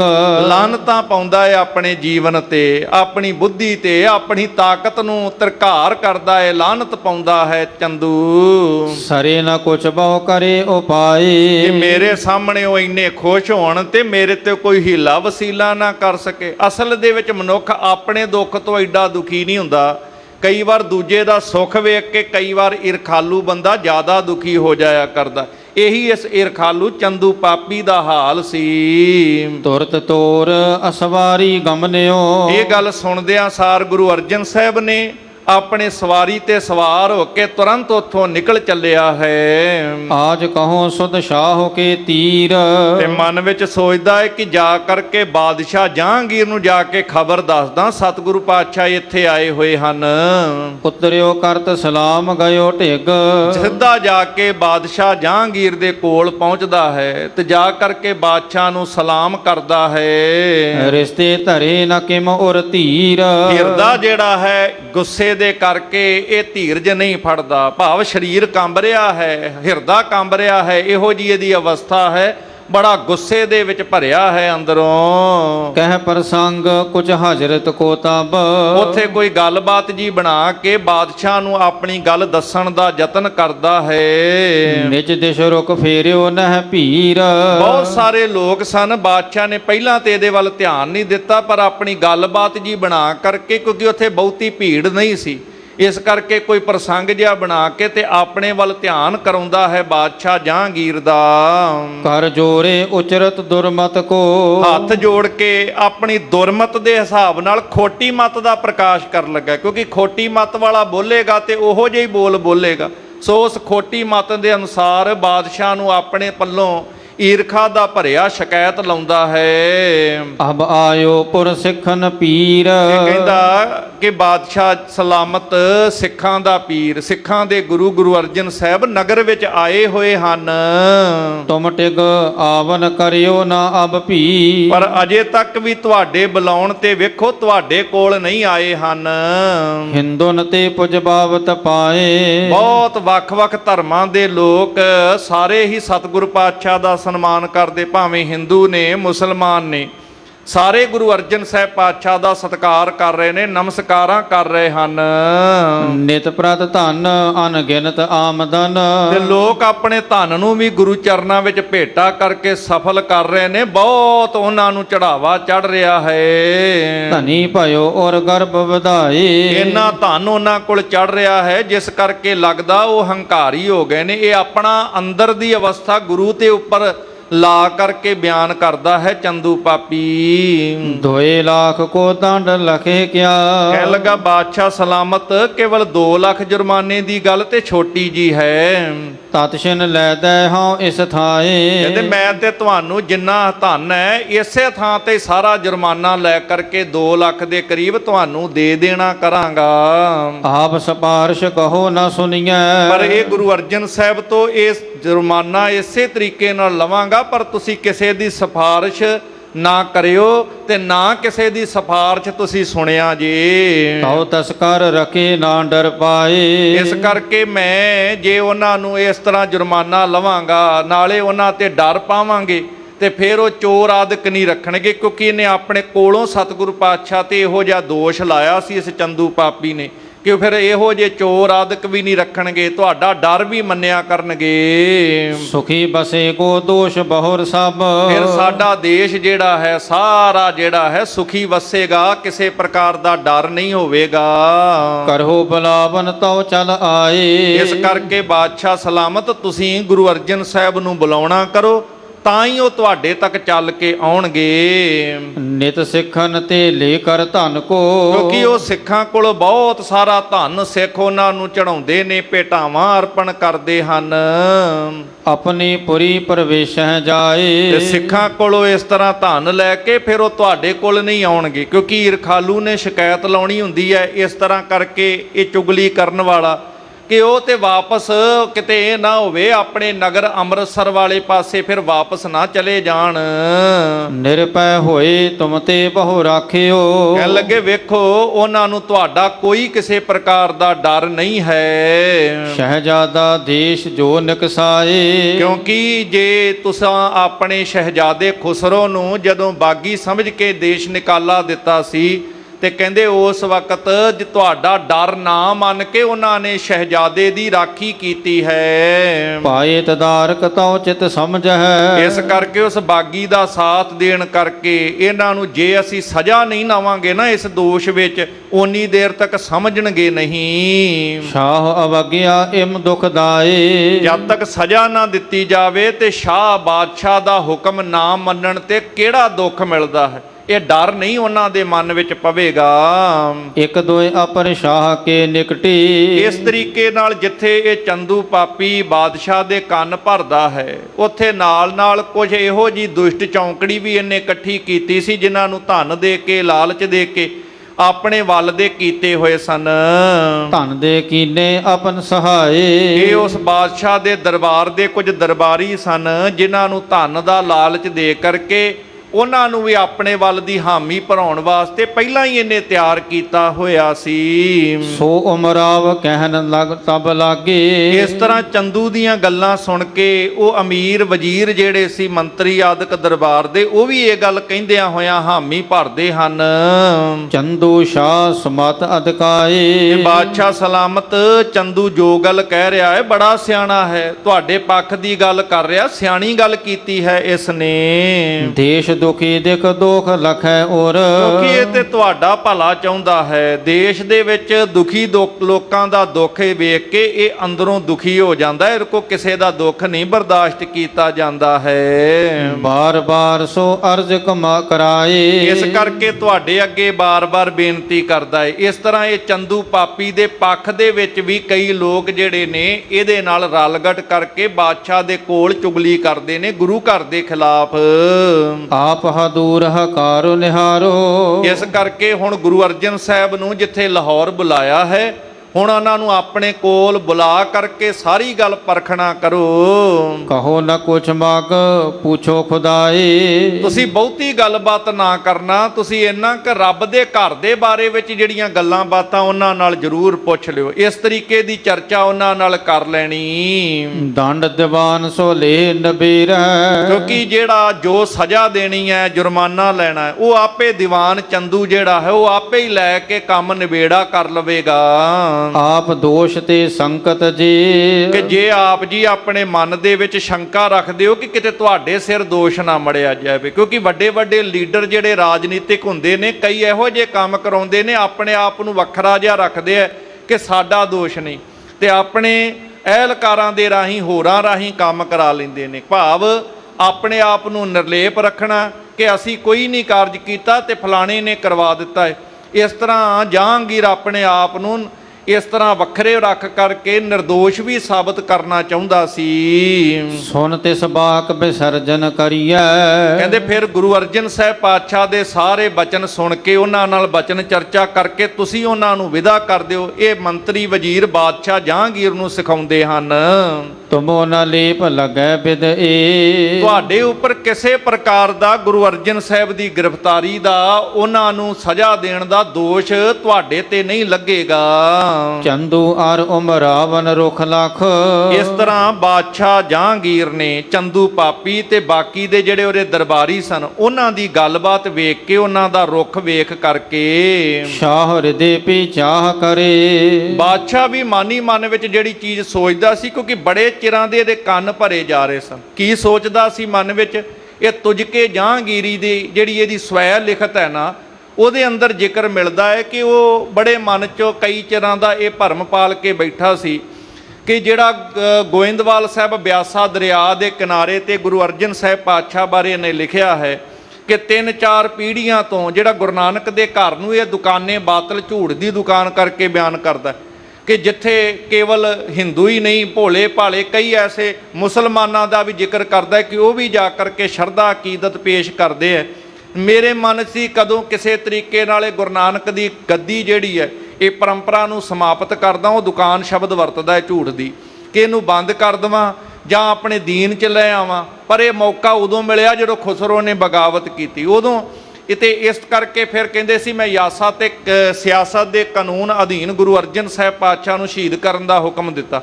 ਇਹ ਅੱਗੇ ਜਾ ਕੇ ਇਹਦੀ ਵਿਚਾਰ ਕੀਤੀ ਜਾਏਗੀ। ਪਰ ਤੁਜਕ ਦੇ ਵਿੱਚ ਉਹ ਆਪ ਗੁਰੂ ਅਰਜਨ ਸਾਹਿਬ ਪਾਤਸ਼ਾਹ ਮਹਾਰਾਜ ਜੀ ਨੂੰ ਸ਼ਹੀਦ ਕਰਨ ਦੀਆਂ ਸੋਚਾਂ ਸੋਚਦਾ ਹੈ। ਰਾਜਨੀਤਿਕ ਬੰਦੇ ਕਈ ਕੀ ਸੋਚਦੇ ਨੇ, ਕਈ ਵਾਰ ਉਹ ਆਪਣੀ ਗੱਲ ਲੋਕਾਂ ਤੇ ਪ੍ਰਗਟ ਨਹੀਂ ਹੋਣ ਦਿੰਦੇ ਹਨ। ਲੋਕਾਂ ਦੇ ਸਾਹਮਣੇ ਬੜੇ ਭੋਲੇ ਬਣ ਕੇ ਰਾਜਨੀਤਿਕ ਕਈ ਵਾਰ ਦੂਸਰਾ ਰੂਪ ਹੀ ਉਜਾਗਰ ਕਰਦੇ ਹਨ।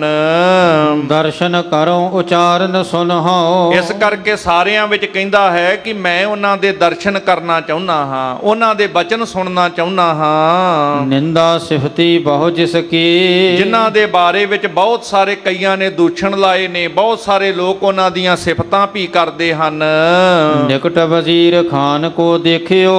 ਉੱਥੇ ਦਰਬਾਰ ਦੇ ਵਿੱਚ ਵਜ਼ੀਰ ਖਾਨ ਨਾਂ ਦਾ ਇੱਕ ਅਹਿਲਕਾਰ ਸੀ। ਜਦੋਂ ਉਹਦੇ ਵੱਲ ਇਸ ਜਹਾਂਗੀਰ ਬਾਦਸ਼ਾਹ ਨੇ ਵੇਖਣਾ ਕੀਤਾ ਹੈ, ਕਹਿਓ ਤਾਹੇ ਕੋ ਸਤਿਗੁਰ ਆਨ। ਆਖਣ ਲੱਗਾ ਜਾ ਕੇ ਸਤਿਗੁਰ ਪਾਤਸ਼ਾਹ ਮਹਾਰਾਜ ਜੀ ਨੂੰ ਸਾਡੇ ਵੱਲੋਂ ਇਹ ਸੰਦੇਸ਼ਾ ਪਹੁੰਚਾਉਣਾ ਕਰੋ। ਸੁਨ ਆਏ ਸਕੋ ਤਤ ਛਿਨ ਗਮਨਿਓ। ਕਿ ਗੁਰੂ ਸਾਹਿਬ ਨੂੰ ਸਾਡੇ ਕੋਲ ਬੁਲਾ ਕੇ ਲੈ ਕੇ ਆਓ। ਇਹ ਗੱਲ ਸੁਣ ਕੇ ਵਜ਼ੀਰ ਖਾਂ ਉਹ ਦਰਬਾਰੀ ਉਸੇ ਵਕਤ ਸਤਿਗੁਰ ਪਾਤਸ਼ਾਹ ਮਹਾਰਾਜ ਜੀ ਦੇ ਕੋਲ ਬੁਲਾਉਣ ਵਾਸਤੇ ਚੱਲ ਪਿਆ ਹੈ। ਜਿਸ ਥਲ ਸ੍ਰੀ ਅਰਜਨ ਭਗਵਾਨ, ਜਿੱਥੇ ਰੱਬ ਰੂਪ ਪ੍ਰਤੱਖ ਹਰ ਧੰਨ ਗੁਰੂ ਅਰਜਨ ਸਾਹਿਬ ਮਹਾਰਾਜ ਬਿਰਾਜਮਾਨ ਸਨ। ਧਰ ਅਕੋਰ ਕੋ ਕਰੇ ਨਿਹੋਰਨ। ਪਰ ਇਹ ਭਾਵਨਾ ਦਾ ਭਿੱਜਾ ਹੋਇਆ ਵਜ਼ੀਰ ਖਾਂ ਸਤਿਗੁਰਾਂ ਦੇ ਚਰਨਾਂ ਦੇ ਵਿੱਚ ਭੇਟਾ ਅਰਪਣ ਕਰਦਾ ਹੈ। ਗੁਰੂ ਸਾਹਿਬ ਦੇ ਦਰਸ਼ਨ ਕਰਕੇ ਹਾਥ ਜੋਰ ਜੁਗ ਬੰਧਨ ਠਾਨ। ਦੋਵੇਂ ਹੱਥ ਜੋੜ ਕੇ ਸਤਿਗੁਰਾਂ ਦੇ ਚਰਨ ਕਮਲਾਂ ਤੇ ਇਸ ਨੇ ਨਮਸਕਾਰ ਕੀਤੀ ਹੈ। ਧੰਨ ਧੰਨ ਤੁਮ ਗਿਰਾ ਧੰਨ ਹੈ। ਬਾਰ-ਬਾਰ ਸਤਿਗੁਰਾਂ ਨੂੰ ਕਹਿੰਦਾ ਸਤਿਗੁਰੂ ਜੀ ਤੁਸੀਂ ਧੰਨ ਹੋ, ਤੁਹਾਡੇ ਬਚਨ ਜਿਹੜੇ, ਤੁਹਾਡੀ ਬਾਣੀ ਵੀ ਧੰਨ ਹੈ। ਜੇ ਸੁਨ ਦੁਖ ਤੇ ਉਬਰੇ ਪ੍ਰਾਨ। ਜਿਸ ਬਾਣੀ ਨੂੰ ਸੁਣ ਕਰਕੇ ਮੇਰੇ ਪ੍ਰਾਣ ਜਿਹੜੇ ਦੁੱਖਾਂ ਤੋਂ ਬਚ ਗਏ, ਮੈਂ ਮੌਤ ਦੇ ਮੂੰਹ ਤੋਂ ਬਚ ਗਿਆ, ਵੱਡੇ ਰੋਗ ਤੋਂ ਮੁਕਤ ਹੋ ਗਿਆ। ਸਤਿਗੁਰੂ ਆਪ ਵੀ ਧੰਨ ਤੇ ਆਪ ਜੀ ਦੀ ਬਾਣੀ ਵੀ ਧੰਨ ਹੈ। ਇਹ ਵਜ਼ੀਰ ਖਾਂ ਕਿਉਂ ਕਹਿ ਰਿਹਾ ਹੈ ਭਲਾ? ਭਇਓ ਜਲੋਦਰ ਅਰ ਬਹੁ ਪੀਰਾ। ਕਿਉਂਕਿ ਕਹਿੰਦਾ ਹੈ ਮੈਨੂੰ ਇੱਕ ਜਲੋਦਰ ਦਾ ਰੋਗ ਬਣਿਆ ਸੀ, ਪੇਟ ਵਿੱਚੋਂ ਖੂਨ ਸਿਮਣਾ, ਪਾਣੀ ਸਿਮਣਾ, ਇਹੋ ਜਿਹਾ ਤਕਲੀਫ ਜਿਹੜੀ ਢਿੱਡ ਦੇ ਵਿੱਚ ਪੈਦਾ ਹੁੰਦੀ ਸੀ ਕਿ ਇਸ ਤਕਲੀਫ ਦੇ ਵਿੱਚ ਮੈਂ ਬੜਾ ਪਰੇਸ਼ਾਨ ਰਹਿੰਦਾ ਸਾਂ। ਬੜੀ ਤਕਲੀਫ ਸੀ ਜਦੋਂ ਮੈਨੂੰ। ਨਿਸਬਾਸੁਰ ਵਿਆਕੁਲਤਾ ਪਾਏ। ਦਿਨ ਰਾਤ ਇਸ ਤਕਲੀਫ ਦੇ ਵਿੱਚ ਬੜਾ ਵਿਆਕੁਲ ਹੋਇਆ ਰਹਿੰਦਾ ਸਾਂ। ਹਾਏ ਹਾਏ ਕਰ ਭਰੇ ਉਪਕਾਰਤ। ਦਿਨ ਰਾਤ ਇਸ ਜਲੋਦਰ ਦੁੱਖ ਦੀ ਪੀੜਾ ਕਰਕੇ, ਇਸ ਰੋਗ ਕਰਕੇ, ਹਾਏ ਹਾਏ ਕਰਕੇ ਨਿਤ ਪੁਕਾਰਦਾ ਰਹਿੰਦਾ ਸਾਂ। ਕਿਸ ਹਕੀਮ ਤੇ ਸ਼ਾਂਤ ਨ ਆਏ। ਬੜੇ ਬੜੇ ਹਕੀਮਾਂ ਦੇ ਕੋਲੋਂ ਦਾਤਾਰ ਜੀ ਇਲਾਜ ਕਰਾਇਆ, ਪਰ ਕਿਸੇ ਕੋਲੋਂ ਕੋਈ ਸ਼ਾਂਤੀ ਨਹੀਂ ਮਿਲੀ। ਜਿੱਥੇ ਕਿਸੇ ਹਕੀਮ ਕੋਲੋਂ ਇਲਾਜ ਨਾ ਹੋ ਸਕੇ, ਹਕੀਮਾਂ ਦੇ ਵੱਸ ਦੀ ਗੱਲ ਨਾ ਰਵੇ, ਉੱਥੇ ਸਾਰੇ ਦੁਆਰ ਛੱਡ ਕੇ ਜਿੱਦਣ ਸਮਝ ਆ ਜੇ ਮੇਰਾ ਵੈਦ ਗੁਰੂ ਗੋਵਿੰਦਾ ਹਰ ਹਰ ਨਾਮ ਔਖਦ ਮੁਖ ਦੇਵੈ, ਕਾਟੈ ਜਮ ਕੀ ਫੰਦਾ, ਜਿਹਨੂੰ ਸਮਝ ਆ ਜੇ ਫਿਰ ਉਹ ਗੁਰੂ ਦੇ ਦਰ ਤੇ ਜਦੋਂ ਢਹਿ ਪੈਂਦਾ, ਫਿਰ ਗੁਰੂ ਹਰ ਪ੍ਰਕਾਰ ਦੇ ਨਾਲ ਬਖਸ਼ਿਸ਼ ਕਰਦਾ। ਕਹਿੰਦੇ ਜਦੋਂ ਸਾਰੇ ਵੈਦਾਂ ਨੇ, ਹਕੀਮਾਂ ਨੇ ਵੀ ਇਲਾਜ ਕੀਤਾ, ਮੈਨੂੰ ਕੋਈ ਸ਼ਾਂਤੀ ਨਾ ਮਿਲੀ। ਪਾਠ ਸੁਖਮਨੀ ਤੇ ਸੁਨ ਸੁਖ ਭਾ। ਜਦੋਂ ਮੇਰੇ ਕੰਨਾਂ ਵਿੱਚ ਸੁਖਮਨੀ ਸਾਹਿਬ ਦੀ ਬਾਣੀ ਦਾ ਪਾਠ ਦੀ ਆਵਾਜ਼ ਪਈ ਸੀ। ਇਹ ਪਿੱਛੇ ਪ੍ਰਸੰਗ ਆਪ ਜੀ ਨੇ ਪਹਿਲਾਂ ਵੀ ਇਹ ਸੁਣੇ, ਅੱਗੇ ਵੀ ਸਰਵਣ ਕਰੋਗੇ ਇਹਦੇ ਸੰਬੰਧ ਦੇ ਵਿੱਚ ਕਿ ਕਿਵੇਂ ਇਹ ਸਰਵਣ ਕੀਤਾ ਸੀ। ਕਿਉਂਕਿ ਇਸ ਨੇ ਜਦੋਂ ਇੱਕ ਸਿੱਖ ਬਾਣੀ ਪੜ੍ਹਦਾ ਜਾਂਦਾ ਹੈ ਤੇ ਇਹ ਕੰਨਾਂ 'ਚ ਆਵਾਜ਼ ਪੈਂਦੀ ਹੈ ਤੇ ਇਹਨੂੰ ਰੋਗ ਜਿਹੜਾ ਮਿਟਦਾ ਹੋਇਆ ਨਜ਼ਰ ਆਉਂਦਾ, ਦੂਰ ਚਲੇ ਜਾਂਦਾ ਹੈ, ਫਿਰ ਤਕਲੀਫ ਹੁੰਦੀ। ਆਖਰਕਾਰ ਉਹ ਸਿੱਖ ਨੂੰ ਬੁਲਾਉਂਦਾ ਹੈ, ਕੋਲ ਬਿਠਾ ਕੇ ਬਾਣੀ ਸੁਣਦਾ ਹੈ, ਇਹ 9/9 ਹੋ ਜਾਂਦਾ ਹੈ। ਪਰ ਸਿੱਖ ਜਾਂਦਾ ਹੈ, ਫਿਰ ਤਕਲੀਫ ਵਿੱਚ ਹੋ ਜਾਂਦਾ ਹੈ। ਆਖਰਕਾਰ ਸਤਿਗੁਰਾਂ ਦੇ ਅਸਥਾਨ ਤੇ, ਅੰਮ੍ਰਿਤਸਰ ਸਰੋਵਰ ਦੇ ਅਸਥਾਨ ਤੇ ਪਹੁੰਚਦਾ ਹੈ।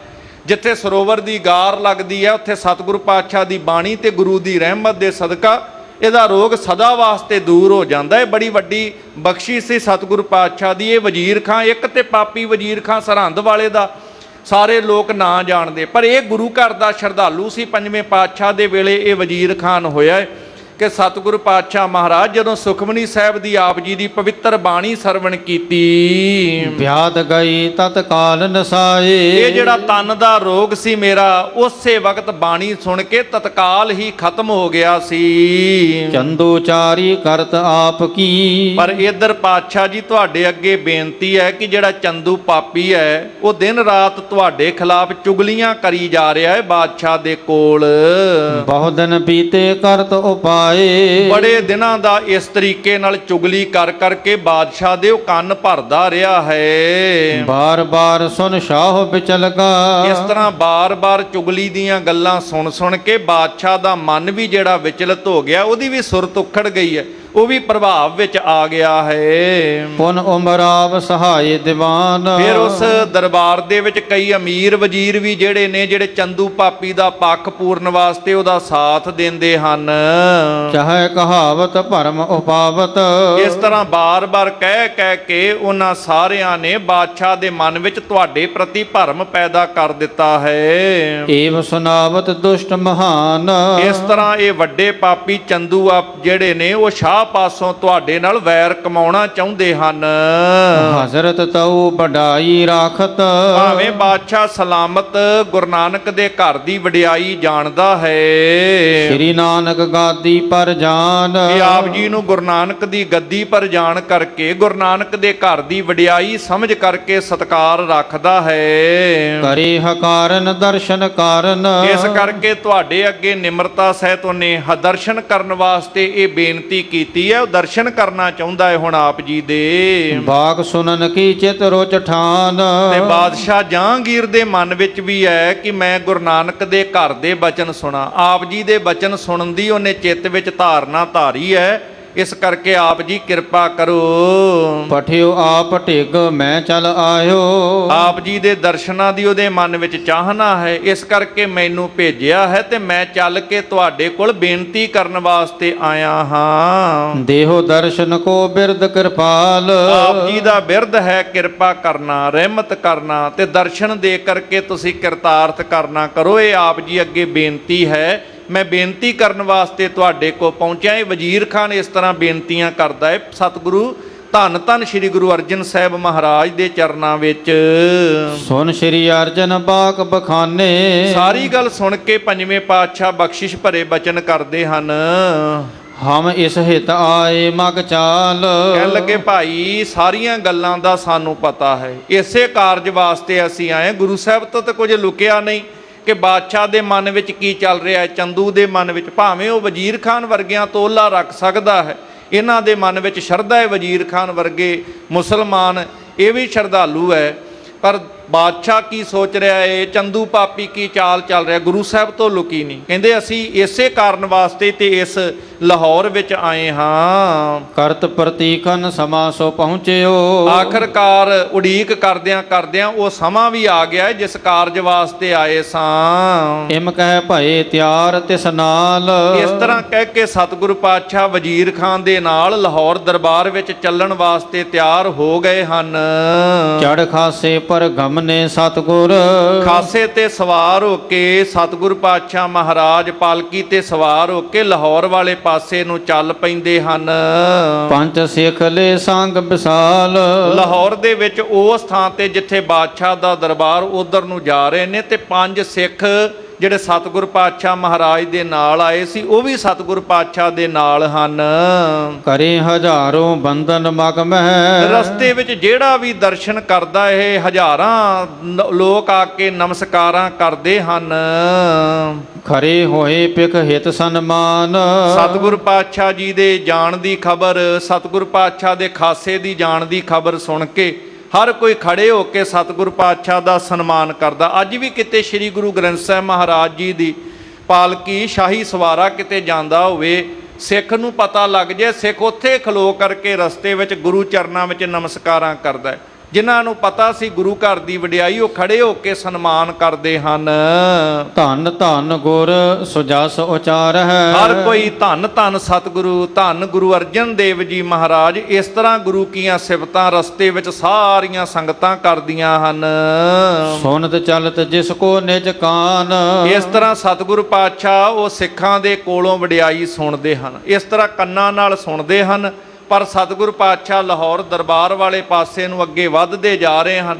ਵਜ਼ੀਰ ਖਾਂ ਵੀ ਇਹ ਸਿਫਤਾਂ ਸੁਣ ਰਿਹਾ ਹੈ, ਸਾਰੇ ਸੁਣ ਰਹੇ ਨੇ ਗੁਰੂ ਕੀਆਂ ਸਿਫਤਾਂ। ਸੁਧ ਵਜ਼ੀਰ ਖਾਂ ਕਰੀ ਅਗਾਰੀ। ਵਜ਼ੀਰ ਖਾਂ ਨੇ ਅਗਲਵਾਂਡੀ ਪਹਿਲਾਂ ਹੀ ਖਬਰ ਬਾਦਸ਼ਾਹ ਜਹਾਂਗੀਰ ਨੂੰ ਗੁਰੂ ਸਾਹਿਬ ਦੇ ਆਉਣ ਬਾਰੇ ਦੱਸ ਦਿੱਤੀ ਹੈ। ਪਹੁੰਚੇ ਆਏ ਗੁਰੂ ਭਗਵਾਨ। ਕਿ ਪਰਮੇਸ਼ਰ ਸਰੂਪ ਸਤਿਗੁਰੂ ਮਹਾਰਾਜ ਆਪ ਲਾਹੌਰ ਦੇ ਦਰਬਾਰ ਦੇ ਵਿੱਚ ਪਹੁੰਚਣ ਵਾਲੇ ਹਨ।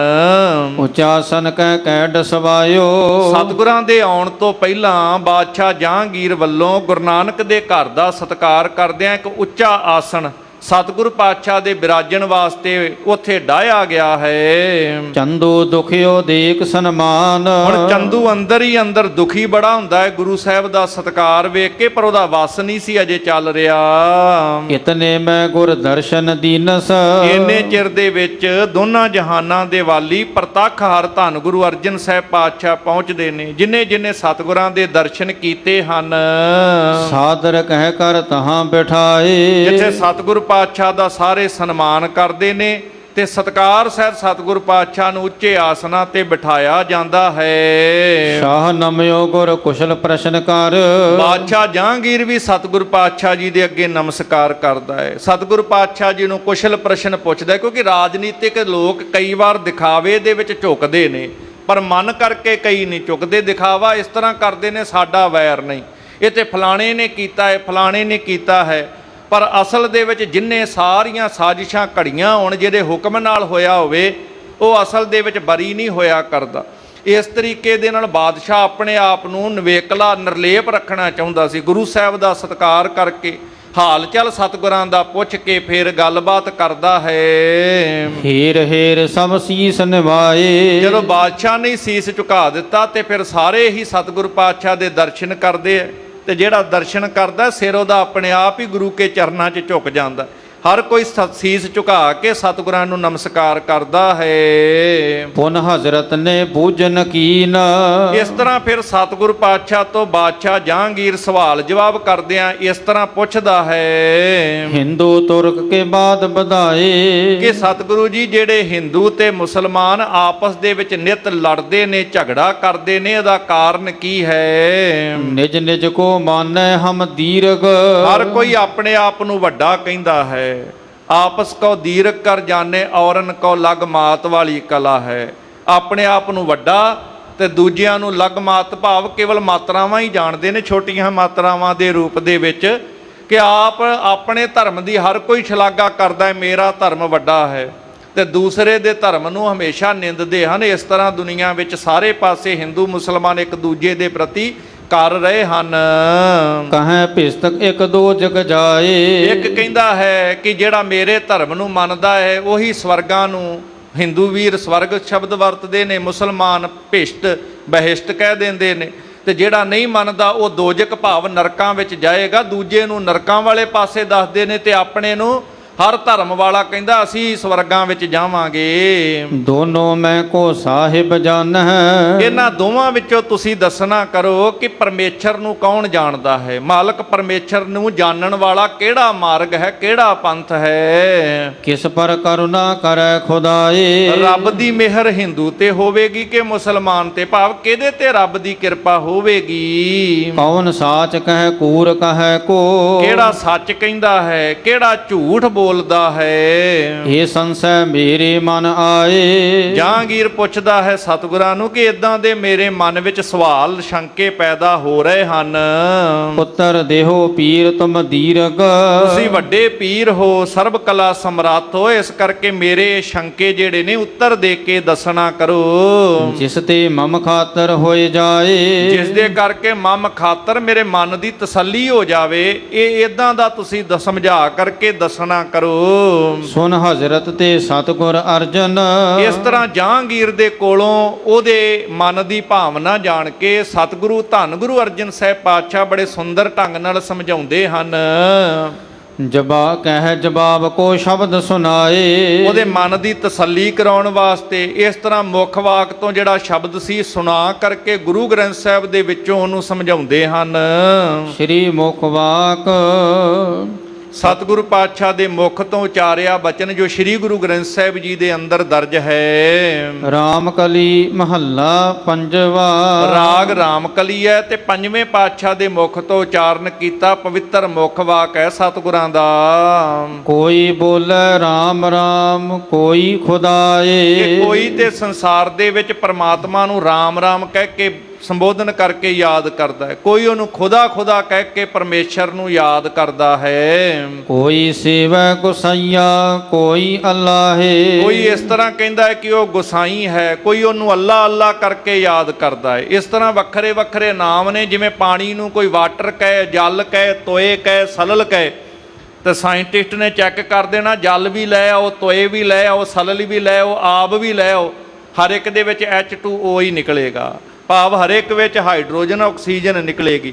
ਇਸੇ ਤਰੀਕੇ ਨਾਲ ਰੱਬ ਨੂੰ ਕੋਈ ਰਾਮ ਕਹਿੰਦਾ ਹੈ, ਕੋਈ ਖੁਦਾ ਕਹਿੰਦਾ ਹੈ, ਕੋਈ ਗੁਸਾਈ ਕਹਿੰਦਾ ਹੈ, ਕੋਈ ਅੱਲਾ ਕਹਿੰਦਾ ਹੈ। ਵੱਖਰੇ ਵੱਖਰੇ ਨਾਵਾਂ ਨਾਲ ਰੱਬ ਨੂੰ ਹਰ ਕੋਈ ਸੰਬੋਧਨ ਕਰਦਾ ਹੈ ਤੇ ਉਹ ਪਰਮੇਸ਼ਰ ਇੱਕ ਹੀ ਹੈ। ਕਾਰਨ ਕਰਨ ਕਰੀਮ। ਉਹ ਸਾਰੇ ਕਾਰਨਾਂ ਨੂੰ ਕਰਨ ਵਾਲਾ, ਬਖਸ਼ਿਸ਼ ਕਰਨ ਵਾਲਾ ਕਰੀਮ ਪਰਮਾਤਮਾ ਹੈ। ਕਿਰਪਾ ਧਾਰ ਰਹੀਮ। ਕੋਈ ਉਹਨੂੰ ਇਸ ਤਰ੍ਹਾਂ ਯਾਦ ਕਰਦਾ ਹੈ ਕਿ ਉਹ ਕਿਰਪਾ ਕਰਨ ਵਾਲਾ ਹੈ, ਕੋਈ ਉਹਨੂੰ ਰਹਿਮਤ ਕਰਨ ਵਾਲਾ ਕਹਿੰਦਾ। ਹੁਣ ਰਹਿਮਤ ਕਹਿਣਾ, ਕਿਰਪਾ ਕਰਨ ਵਾਲਾ ਕਹਿਣਾ, ਕਿਰਪਾਲੂ, ਰਹੀਮ, ਰਹੀਮ ਸ਼ਬਦ ਇੱਕੋ ਹੀ ਅਰਥ ਰੱਖਦੇ ਹੈ। ਕੋਈ ਇਸ ਢੰਗ ਨਾਲ ਪਰਮੇਸ਼ਰ ਨੂੰ ਯਾਦ ਕਰਦਾ, ਉਹ ਤੇ ਬਖਸ਼ਿਸ਼ਾਂ ਕਰਨ ਵਾਲਾ, ਸਭ ਕੁਝ ਕਰਨ ਕਰਾਵਣਹਾਰ ਪ੍ਰਮਾਤਮਾ ਤੇ ਇੱਕ ਹੀ ਹੈ। ਰਹਾਉ। ਵਿਸ਼ਰਾਮ ਦੇ ਕੇ ਸਤਿਗੁਰੂ ਪਾਤਸ਼ਾਹ ਮਹਾਰਾਜ ਇਦਾਂ ਸਮਝਾਉਂਦੇ ਹਨ। ਕੋਈ ਨਹਾਵੇ ਤੀਰਥ ਕੋਈ ਹਜ ਜਾਏ। ਕੋਈ ਤੀਰਥਾਂ ਤੇ ਨਹਾਉਣ ਵਾਸਤੇ ਜਾਂਦਾ ਹੈ ਕਿ ਮੇਰੀ ਮੁਕਤੀ ਸ਼ਾਇਦ ਤੀਰਥਾਂ ਦੇ ਇਸ਼ਨਾਨ ਨਾਲ ਹੋ ਜਾਏ। ਕੋਈ ਇਸ ਸੋਚ ਵਿੱਚ ਜਾਂਦਾ ਹੈ ਕਿ ਮੈਂ ਹੱਜ ਮੱਕੇ ਦੀ ਯਾਤਰਾ ਕਰਕੇ ਦਰਸ਼ਨ ਕਰ ਆਵਾਂ, ਉੱਥੇ ਜਾ ਕੇ ਬੋਸਾ ਕਰਾਂ ਜਾ ਕਰਕੇ, ਤੇ ਉੱਥੇ ਜਾਣ ਦੇ ਨਾਲ ਹੱਜ ਕੀਤਿਆਂ ਮੇਰੀ ਮੁਕਤੀ ਹੋਏਗੀ। ਕੋਈ ਕਰੇ ਪੂਜਾ ਕੋਈ ਸਿਰ ਨਿਵਾਏ। ਕੋਈ ਮੰਦਿਰ ਵਿੱਚ ਜਾ ਕਰਕੇ ਉਪਾਸਨਾ ਕਰਦਾ ਹੈ, ਪੂਜਾ ਕਰਦਾ ਹੈ। ਕੋਈ ਜਾ ਕੇ ਮਸੀਤ ਦੇ ਵਿੱਚ ਰੱਬ ਦੇ ਅੱਗੇ ਨਮਾਜ਼ ਅਦਾ ਕਰਦਿਆਂ ਸਿਰ ਝੁਕਾ ਕਰਕੇ ਇਸ ਤਰ੍ਹਾਂ ਰੱਬ ਨੂੰ ਯਾਦ ਕਰਦਾ ਹੈ। ਕੋਈ ਪੜ੍ਹੇ ਵੇਦ ਕੋਈ ਕਤੇਬ। ਕੋਈ ਇਸ ਤਰ੍ਹਾਂ ਵੇਦਾਂ ਦਾ ਪਾਠ ਕਰਦਾ ਹੈ, ਹਿੰਦੂ ਧਰਮ ਦੇ ਪੁਰਾਤਨ ਗ੍ਰੰਥ। ਕੋਈ ਕਤੇਬ, ਇਸਲਾਮ, ਈਸਾਈਅਤ ਆਦਿਕ ਦੇ ਜਿਹੜੇ ਯਹੂਦੀ ਮਤ ਦੇ ਪੁਰਾਤਨ ਗ੍ਰੰਥ ਨੇ, ਤੌਰੇਤ, ਅੰਜੀਲ, ਜੰਬੂਰ, ਕੁਰਾਨ ਆਦਿਕ, ਕੋਈ ਉਹਨਾਂ ਪੁਰਾਣੇ ਕਤੇਬਾਂ ਆਦਿਕ ਗ੍ਰੰਥਾਂ ਦਾ ਪਾਠ ਕਰਦਾ ਹੈ। ਕੋਈ ਓਢੈ ਨੀਲ ਕੋਈ ਸੁਪੇਦ। ਕੋਈ ਆਪਣੇ ਸਰੀਰ ਦੇ ਉੱਪਰ ਨੀਲੇ ਰੰਗ ਦੇ ਵਸਤਰ ਧਾਰਨ ਕਰਦਾ ਹੈ ਤੇ ਕੋਈ ਸਫੇਦ ਰੰਗ ਦੇ ਵਸਤਰ ਧਾਰਨ ਕਰਦਾ। ਇਸ ਤਰੀਕੇ ਨਾਲ ਵੱਖਰੇ ਵੱਖਰੇ, ਕਿਸੇ ਨੂੰ ਚਿੱਟੇ ਰੰਗ ਚੰਗੇ ਲੱਗਦੇ ਨੇ ਕੱਪੜੇ, ਕਿਸੇ ਨੂੰ ਨੀਲੇ ਰੰਗ ਦੇ। ਕੋਈ ਧਰਮ ਗ੍ਰੰਥ ਪੜ੍ਹਦਾ ਹੈ, ਕੋਈ। ਪਰ ਯਤਨ ਤੇ ਸਾਰਿਆਂ ਦਾ ਇਹੋ ਹੀ ਹੈ ਕਿ ਉਸ ਰੱਬ ਨਾਲ ਜੁੜ ਜਾਈਏ ਜਿਹੜਾ ਇੱਕ ਹੈ, ਜਿਹੜਾ ਪਰਮੇਸ਼ਰ ਹੈ। ਉਹਨੂੰ ਵੱਖਰੇ ਵੱਖਰੇ ਨਾਵਾਂ ਨਾਲ ਹਰ ਕੋਈ ਯਾਦ ਕਰ ਰਿਹਾ ਹੈ। ਕੋਈ ਕਹੈ ਤੁਰਕ ਕੋਈ ਕਹੈ ਹਿੰਦੂ। ਕੋਈ ਆਪਣੇ ਆਪ ਨੂੰ ਮੁਸਲਮਾਨ ਅਖਵਾਉਂਦਾ ਹੈ, ਤੁਰਕ ਅਖਵਾਉਂਦਾ ਹੈ। ਕੋਈ ਆਪਣੇ ਆਪ ਨੂੰ ਹਿੰਦੂ ਅਖਵਾਉਂਦਾ ਹੈ। ਕੋਈ ਬਾਛੈ ਭਿਸਤ ਕੋਈ ਸੁਰਗਿੰਦੂ। ਕੋਈ ਇਸ ਤਰ੍ਹਾਂ ਕਹਿੰਦੇ ਨੇ ਮੈਨੂੰ ਮਰਨ ਤੋਂ ਬਾਅਦ ਵਿੱਚ ਭਿਸ਼ਟ ਪ੍ਰਾਪਤ ਹੋ ਜਾਏ, ਤੇ ਕੋਈ ਸੋਚਦਾ ਹੈ ਮੈਨੂੰ ਸਵਰਗ ਦੀ ਪ੍ਰਾਪਤੀ ਹੋ ਜਾਏ। ਚਾਹਨਾ ਇੱਕੋ ਹੀ ਹੈ, ਕੋਈ ਸਵਰਗ ਵੀ ਉਸੇ ਸੋਚ ਵਿੱਚ ਚਾਹਨਾ ਚਾਹ ਰਿਹਾ ਹੈ, ਤੇ ਕੋਈ ਇਸੇ ਤਰੀਕੇ ਨਾਲ ਬਹਿਸ਼ਤ ਦੀ ਪ੍ਰਾਪਤੀ ਵਿੱਚ ਯਤਨ ਕਰਦਾ ਹੈ। ਕਹੋ ਨਾਨਕ ਜਿਨ ਹੁਕਮ ਪਛਾਤਾ। ਪਰ ਸੱਚ ਤੇ ਇਹ ਹੈ ਕਿ ਧਰਮ ਦੇ ਨਾਂ ਤੇ ਅਨੇਕਾਂ ਰੂਪਾਂ ਦੇ ਪਹਿਰਾਵੇ ਨੇ, ਅਨੇਕਾਂ ਧਰਮ ਗ੍ਰੰਥ ਨੇ। ਸੱਚਾਈ ਇਹ ਹੈ ਕਿ ਦੁਨੀਆ ਦੇ ਅੰਦਰ ਆ ਕੇ ਜਿਸ ਵੀ ਮਨੁੱਖ ਨੇ ਨਾਨਕ ਮੋਹਰ ਛਾਪ ਲਾ ਕੇ ਗੁਰੂ ਜੀ ਫਰਮਾਨ ਕਰਦੇ ਨੇ ਕਿ ਕਹੋ ਨਾਨਕ ਜਿਨ ਹੁਕਮ ਪਛਾਤਾ, ਜਿਨ੍ਹਾਂ ਪਰਮੇਸ਼ਰ ਦੇ ਹੁਕਮ ਦੀ ਪਹਿਚਾਣ ਕਰ ਲਈ ਹੈ। ਉਹ ਹੁਕਮ ਜਿਹੜਾ ਸਤ ਸੰਗਤ ਕੈਸੀ ਜਾਣੀ ਹੈ, ਜਿੱਥੇ ਇੱਕੋ ਨਾਮ ਵਖਾਣੀ ਹੈ, ਇੱਕੋ ਨਾਮ ਹੁਕਮ ਹੈ। ਨਾਨਕ ਸਤਿਗੁਰ ਦੀਆ ਬੁਝਾਏ ਜਿਉ। ਉਹ ਹੁਕਮੀ ਹੋਵਨ ਆਕਾਰ ਹੁਕਮ ਨਾ ਕਹਿਆ ਜਾਈ, ਬਿਆਨ ਨਹੀਂ ਕੀਤਾ ਜਾ ਸਕਦਾ। ਜਿਹਨੂੰ ਸਮਝ ਲਿਆ ਨਾਨਕ ਹੁਕਮੈ ਜੇ ਬੁੱਝੇ ਤਾਂ ਹਉਮੈ ਕਹੇ ਨਾ ਕੋਈ, ਉਹ ਫਿਰ ਮੈਂ ਮੇਰੀ ਦੇ ਵਿੱਚ ਨਹੀਂ ਜੇ ਫਸਦਾ। ਜਿਹਨੂੰ ਹੁਕਮ ਸਮਝ ਆ ਗਿਆ, ਹੁਕਮ ਰਜ਼ਾਈ ਚੱਲਣਾ ਨਾਨਕ ਲਿਖਿਆ ਨਾਲ। ਜਿਹਨੂੰ ਹੁਕਮ ਦੀ ਸਮਝ ਆ ਗਈ ਨਾ, ਪਰਮੇਸ਼ਰ ਦੇ ਹੁਕਮ ਦੀ, ਉਸ ਦੀ ਰਜ਼ਾ ਦੀ, ਤੇ ਕਹਿੰਦੇ ਜਿਹਨੂੰ ਇਹ ਸਮਝ ਆ ਜਾਵੇ, ਪ੍ਰਭ ਸਾਹਿਬ ਕਾ ਤਿਨ ਭੇਦ ਜਾਤਾ। ਉਹ ਰੱਬ ਦਾ ਭੇਦ ਪਾ ਜਾਂਦਾ ਹੈ। ਨਾਨਕ ਹੁਕਮੈ ਜੇ ਬੁੱਝੈ ਤਾਂ ਹਉਮੈ ਕਹੇ ਨਾ ਕੋਏ। ਫਿਰ ਮੈਂ ਮੇਰੀ ਦੇ ਵਖਰੇਵਿਆਂ 'ਚ ਨਹੀਂ ਪੈਂਦਾ। ਉਹ ਰੱਬ ਦੀ ਬੰਦਗੀ ਕਰਦਿਆਂ, ਰੱਬ ਦੇ ਰਾਹ ਤੇ ਤੁਰ ਕੇ, ਉਸ ਪ੍ਰਮਾਤਮਾ ਨਾਲ ਸਾਂਝ ਪਾ ਕੇ ਉਹਦੇ ਨਾਲ ਇੱਕਮਿਕਤਾ ਹਾਸਲ ਕਰ ਲੈਂਦਾ ਹੈ। ਦੋਹਰਾ ਸ਼੍ਰੀ ਪਰਮੇਸ਼ਰ ਏਕ ਹੈ, ਝਗੜਤ ਦੋਏ ਬਤਾਏ। ਇਹਦੇ ਸੱਚ ਇਹ ਹੈ ਕਿ ਪਰਮੇਸ਼ਰ ਤੇ ਇੱਕ ਹੈ। ਝਗੜਾ ਕਰਨ ਵਾਲਿਆਂ ਨੇ ਰੱਬ ਨੂੰ ਦੋ ਰੂਪਾਂ ਵਿੱਚ ਬਿਆਨ ਕਰ ਦਿੱਤਾ। ਸਰਗੁਣ ਤੇ ਨਿਰਗੁਣ ਦਾ ਝਗੜਾ ਵੀ ਦੁਨੀਆ ਵਿੱਚ ਪਾਇਆ ਹੈ, ਪਰ ਸੱਚ ਇਹ ਹੈ ਸਰਗੁਣ ਤੇ ਨਿਰਗੁਣ ਉਹ ਇੱਕ ਹੀ ਹੈ। ਉਹਦਾ ਇੱਕੋ ਨੂੰ ਜਿੱਥੇ ਦੁਨੀਆਵੀ ਰੂਪ ਵਿੱਚ ਵੇਖਦੇ ਹਾਂ ਤੇ ਸਹਿਸ ਤਵ ਨੈਣ ਨਨ ਨੈਣ ਹੈ ਤੋਹੇ ਕੋ, ਸਹਿਸ ਮੂਰਤ ਨਨਾ ਏਕ ਤੋਇਆ। ਸਾਰਾ ਸੰਸਾਰ ਉਹਦਾ ਸਰਗੁਣ ਸਰੂਪ। ਨਿਰਗੁਣ ਸਰੂਪ ਵਿੱਚ ਰੂਪ ਨਾ ਰੇਖ ਨਾ ਰੰਗ ਕਿਛ, ਤ੍ਰੇ ਗੁਣ ਤੇ ਪ੍ਰਭ ਭਿੰਨ। ਇਹ ਸੰਸਾਰ ਰੱਬ ਦੇ ਨਾਂ ਤੇ ਝਗੜਾ ਪਾ ਰਿਹਾ। ਗੁਰੂ ਕੀ ਗੋਦ ਵਿੱਚ ਬੈਠੇ ਆ ਸਾਰੇ। ਕਿੰਨੇ ਭਾਗਾਂ ਵਾਲੇ ਨੇ ਗੁਰੂ ਕੇ ਸਿੱਖ, ਗੁਰੂ ਕੇ ਪਿਆਰ ਵਾਲਿਓ। ਕਿਸੇ ਨੇ ਭਾਰਤ ਦੇ ਸਾਬਕਾ ਉਪ ਰਾਸ਼ਟਰਪਤੀ ਡਾਕਟਰ ਰਾਧਾ ਕ੍ਰਿਸ਼ਨਨ ਜੀ ਨੂੰ ਪੁੱਛਿਆ ਸੀ ਕਿ ਦੁਨੀਆ ਵਿੱਚ ਬੜੇ ਝਗੜੇ ਧਰਮ ਦੇ ਨਾਂ ਤੇ, ਜਾਤ ਦੇ ਨਾਂ ਤੇ ਪੈਂਦੇ ਜਾ ਰਹੇ, ਹੱਦਬੰਦੀਆਂ ਵੱਧਦੀਆਂ ਜਾ ਰਹੀਆਂ ਨੇ, ਨਵੀਆਂ ਸੀਮਾਵਾਂ, ਬਾਰਡਰ ਵੱਧਦੇ ਜਾਂਦੇ ਨੇ, ਕੀ ਇਹ ਸਾਰੇ ਝਗੜੇ ਮੁੱਕ ਸਕਦੇ ਨੇ? ਲੜਾਈਆਂ ਮੁੱਕ ਸਕਦੀਆਂ ਨੇ? ਸਾਰੀ ਦੁਨੀਆ ਇੱਕ ਹੋ ਸਕਦੀ ਹੈ? ਤੇ ਬੜੇ ਸੁੰਦਰ ਢੰਗ ਨਾਲ ਉਹਨਾਂ ਨੇ ਜਵਾਬ ਦਿੱਤਾ ਸੀ। ਕਹਿਣ ਲੱਗੇ ਸਾਰੀ ਦੁਨੀਆ ਇੱਕ ਹੋ ਸਕਦੀ ਹੈ, ਸਾਰੀ ਦੁਨੀਆ ਦੇ ਝਗੜੇ ਮੁੱਕ ਸਕਦੇ ਨੇ। ਨਾ ਜਾਤ ਦਾ ਝਗੜਾ ਰਹੇਗਾ, ਨਾ ਧਰਮ ਦਾ ਝਗੜਾ ਰਹੇਗਾ, ਨਾ ਕੋਈ ਰੰਗ ਨਸਲ ਨਾ ਭਾਸ਼ਾ ਦਾ ਝਗੜਾ ਰਹੇਗਾ। ਇਹ ਸਾਰੇ ਝਗੜੇ, ਇਹ ਸਾਰੇ ਬਾਰਡਰ ਉਸ ਦਿਨ ਚੁੱਕੇ ਜਾਣਗੇ ਜਿੱਦਣ ਸ੍ਰੀ ਗੁਰੂ ਗ੍ਰੰਥ ਸਾਹਿਬ ਦੀ ਵਿਚਾਰ ਦੁਨੀਆ ਦੇ ਘਰ ਘਰ ਵਿੱਚ ਪਹੁੰਚ ਜਾਏਗੀ। ਜਿੱਦਣ ਇਹ ਬਾਣੀ ਦੀ ਵਿਚਾਰ ਦੁਨੀਆ ਦੇ ਘਰ ਘਰ ਵਿੱਚ ਪਹੁੰਚ ਜਾਏਗੀ, ਫਿਰ ਜਾਤ ਦਾ, ਰੰਗ ਦਾ, ਨਸਲ ਦਾ, ਭਾਸ਼ਾ ਦਾ, ਧਰਮ ਦਾ ਸਾਰਾ ਝਗੜਾ ਮੁੱਕ ਜਾਏਗਾ। ਦੁਨੀਆ ਝਗੜ ਰਹੀ ਹੈ ਕਿਉਂਕਿ ਅਜੇ ਗੁਰਬਾਣੀ ਦੀ ਵਿਚਾਰ ਨਾਲ ਨਹੀਂ ਜੁੜੇ। ਜਿਹੜਾ ਇਸ ਵਿਚਾਰ ਨਾਲ ਜੁੜ ਜਾਏਗਾ ਫਿਰ ਉਹ ਰੱਬ ਦੇ ਨਾਂ ਤੇ, ਧਰਮ ਦੇ ਨਾਂ ਦੇ ਝਗੜਿਆਂ ਦੇ ਵਿੱਚ ਨਹੀਂ ਪੈਂਦਾ ਹੈ। ਸੁਨੋ ਸ਼ਾਹ ਨਿਸ਼ਚੈ ਕਰੋ, ਏਕੋ ਰਾਮ ਖੁਦਾਏ। ਇਸ ਕਰਕੇ ਸਤਿਗੁਰੂ ਸਮਝਾਉਂਦੇ ਨੇ, ਇਹ ਬਾਦਸ਼ਾਹ ਸੁਣਨਾ ਕਰੋ, ਰੱਬ ਤੇ ਰਾਮ ਤੇ ਖੁਦਾ ਇੱਕ ਹੈ। ਰਾਮ ਦਾ ਮਤਲਬ ਰਮਿਆ ਹੋਇਆ ਪਰਮਾਤਮਾ, ਸਰਬ ਵਿਆਪਕ ਪਰਮਾਤਮਾ। ਖੁਦਾ ਵੀ ਪਰਮਾਤਮਾ, ਉਸੇ ਦੇ ਵੱਖਰੇ ਵੱਖਰੇ ਨਾਮ ਨੇ। ਕੋਈ ਉਹਨੂੰ ਰਾਮ ਰਾਮ ਆਖਦਾ ਹੈ ਤੇ ਕੋਈ ਉਹਨੂੰ ਖੁਦਾ ਖੁਦਾ ਕਹਿੰਦਾ ਹੈ। ਉਹ ਇੱਕ ਹੀ ਪਰਮਾਤਮਾ। ਅਰਥ ਕਿਰਪਾਲ ਰਹੀਮ ਕੋ, ਏਕੋ ਜਾਣਿਓ ਜਾਏ। ਭਾਵੇਂ ਕੋਈ ਕਿਰਪਾਲ ਆਖ ਦੇਵੇ, ਰਹੀਮ ਆਖ ਦੇਵੇ, ਅਰਥ ਤੇ ਇੱਕੋ ਹੀ ਨੇ। ਭਾਸ਼ਾਵਾਂ ਵੱਖਰੀਆਂ ਵੱਖਰੀਆਂ ਨੇ, ਇੱਕੋ ਪਰਮਾਤਮਾ ਨੂੰ ਵੱਖਰੇ ਵੱਖਰੇ ਨਾਵਾਂ ਨਾਲ ਦੁਨੀਆ ਜਾਣਦੀ ਹੈ। ਪਾਕਬਾਦ ਕਰ ਪਰਸ ਪਰ, ਝੂਠੇ ਦੋਏ ਬਣਾਏ। ਇਸ ਤਰੀਕੇ ਨਾਲ ਜਿਹੜੇ ਝੂਠ ਦੇ ਨਾਲ ਜੁੜੇ ਹੋਏ ਨੇ, ਉਹ ਆਪਸ ਦੇ ਵਿੱਚ ਰੱਬ ਦੇ ਨਾਂ ਤੇ ਪੱਖਪਾਤ ਪਾ ਕਰਕੇ ਝਗੜਾ ਕਰਦੇ ਨੇ, ਇੱਕ ਦੂਜੇ ਨਾਲ ਵੈਰ ਕਮਾਉਂਦੇ ਹਨ। ਹਮਰੋ ਮਤ ਹੈ ਅਪਰਬਿਦ, ਮਿਲਿਓ ਦੋਨੋਂ ਸਾਥ। ਕਹਿੰਦੇ ਸਾਡਾ ਮਤ ਨਿਰਾਲਾ ਹੈ। ਅਸੀਂ ਦੋਵਾਂ ਨੂੰ ਕਿਸੇ ਤਰੀਕੇ ਨਾਲੇ, ਗੁਰੂ ਨਾਨਕ ਦੇ ਘਰ ਨੇ ਕਦੀ ਕਿਸੇ ਧਰਮ ਦੇ ਖਿਲਾਫ ਕੋਈ ਬੋਲ ਨਹੀਂ ਬੋਲਿਆ। ਇਹ ਸੱਚ ਕੀ ਵਿਚਾਰ ਰੱਖੀ ਹੈ। ਜਿੱਥੇ ਸੱਚ ਦੀ ਗੱਲ ਸੀ, ਜਿਹੜੀਆਂ ਸੱਚਾਈਆਂ ਸੀ, ਉਹ ਸੱਚ ਕੀ ਬਾਣੀ ਨਾਨਕ ਆਖੈ, ਸੱਚ ਸੁਣਾਏ ਸੀ ਸੱਚ ਕੀ ਬੇਲਾ। ਇਹ ਦੋਨਾਂ ਦਾ ਮੇਲ ਕਰਾਉਣ ਦਾ ਯਤਨ ਕੀਤਾ ਹੈ, ਝਗੜਾ ਵਧਾਇਆ ਨਹੀਂ। ਗੁਰੂ ਨਾਨਕ ਦੀ ਵਿਚਾਰ ਧਰਮਾਂ ਦੇ ਝਗੜੇ ਮੁਕਾਉਂਦੀ ਹੈ ਕਿ ਅਸੀਂ ਸਾਰਿਆਂ ਨਾਲ ਮੇਲ ਕਰਨਾ ਸਿਖਾਉਂਦੇ ਹਾਂ। ਹਰ ਦੋਨੋਂ ਤੇ ਪ੍ਰਥਕ ਭੀ, ਨਹੀਂ ਬਾਦ ਕੀ ਗਾਥ। ਪਰ ਇਹ ਗੁਰੂ ਨਾਨਕ ਦਾ ਘਰ ਦੋਨਾਂ ਤੋਂ ਨਿਰਾਲਾ ਹੈ। ਨਾ ਇਹ ਹਿੰਦੂ ਹੈ ਤੇ ਨਾ ਇਹ ਮੁਸਲਮਾਨ। ਇਹ ਨਿਰਾਲਾ ਵੀ ਹੈ, ਵੱਖਰਾ ਵੀ ਹੈ, ਪਰ ਕਿਸੇ ਪ੍ਰਕਾਰ ਦਾ ਝਗੜਾ ਨਹੀਂ। ਇਹ ਨਹੀਂ ਕਿ ਹਿੰਦੂ ਨਾਲ ਕੋਈ ਨਫ਼ਰਤ ਹੈ ਤੇ ਮੁਸਲਮਾਨ ਨਾਲ ਕੋਈ ਝਗੜਾ ਹੈ। ਹਿੰਦੂ ਵੀ ਆਪਣਾ ਹੈ ਤੇ ਮੁਸਲਮਾਨ ਵੀ ਆਪਣਾ ਹੈ। ਪਿਆਰ ਸਾਰਿਆਂ ਨਾਲ ਹੈ, ਪਰ ਨਿਰਾਲਾਪਨ ਵੀ ਹੈ। ਪਰ ਝਗੜਾ ਕਿਸੇ ਨਾਲ ਵੀ ਕਿਸੇ ਪ੍ਰਕਾਰ ਦਾ ਨਹੀਂ ਹੈ। ਹੁਕਮ ਜਾਨ ਸਾਹਿਬ ਪ੍ਰਭੂ, ਦੁੱਖ ਸੁਖ ਜਿਮ ਬਨ ਆਏ। ਇਸ ਕਰਕੇ ਭਾਵੇਂ ਕੋਈ ਹਿੰਦੂ ਹੋਵੇ, ਕੋਈ ਮੁਸਲਮਾਨ ਹੋਵੇ, ਕਹਿੰਦੇ ਇੱਕੋ ਹੀ ਉਪਦੇਸ਼ ਹੈ ਕਿ ਉਹ ਪਰਮੇਸ਼ਰ ਦੇ ਹੁਕਮ ਨੂੰ ਸਮਝਣਾ ਕਰਨ। ਉਸ ਪਰਮੇਸ਼ਰ ਦੇ ਹੁਕਮ ਦੇ ਅਨੁਸਾਰ ਦੁੱਖ ਹੋਵੇ, ਸੁੱਖ ਹੋਵੇ, ਉਸੇ ਦੇ ਹੁਕਮ ਦੇ ਵਿੱਚ ਸਾਰੇ ਬਣਦੇ ਹਨ। ਤੇ ਦੁੱਖ ਸੁੱਖ ਦੇ ਵਿੱਚ ਪਰਮੇਸ਼ਰ ਦੇ ਭਾਣੇ ਵਿੱਚ ਰਹਿਣਾ ਸਿੱਖਣ। ਹਰਕਤ ਰਹਿ ਸਦੀਵ ਹੈ, ਦੋਸ਼ ਨਹੀਂ ਅਰ ਪਾਏ। ਜਿਹੜੇ ਪ੍ਰਭੂ ਦੇ ਹੁਕਮ ਨੂੰ ਸਮਝ ਲੈਂਦੇ ਨੇ ਨਾ, ਦੁੱਖ ਤੇ ਸੁੱਖ ਦੇ ਵਿੱਚ, ਉਹ ਕਈ ਵਾਰ ਸੁੱਖ ਮਿਲੇ ਤੇ ਬੰਦਾ ਕ੍ਰੈਡਿਟ ਆਪਣਾ ਲੈਂਦਾ ਹੈ, ਤੇ ਜੇ ਕਿਤੇ ਦੁੱਖ ਮਿਲ ਜੇ, ਸੁੱਖ ਵੇਲੇ ਕ੍ਰੈਡਿਟ ਆਪਣਾ ਤੇ ਦੁੱਖ ਮਿਲੇ ਤੇ ਦੂਜਿਆਂ ਤੇ ਦੋਸ਼, ਫਲਾਣੇ ਤੇ ਦੋਸ਼ ਦਿੰਦਾ ਹੈ।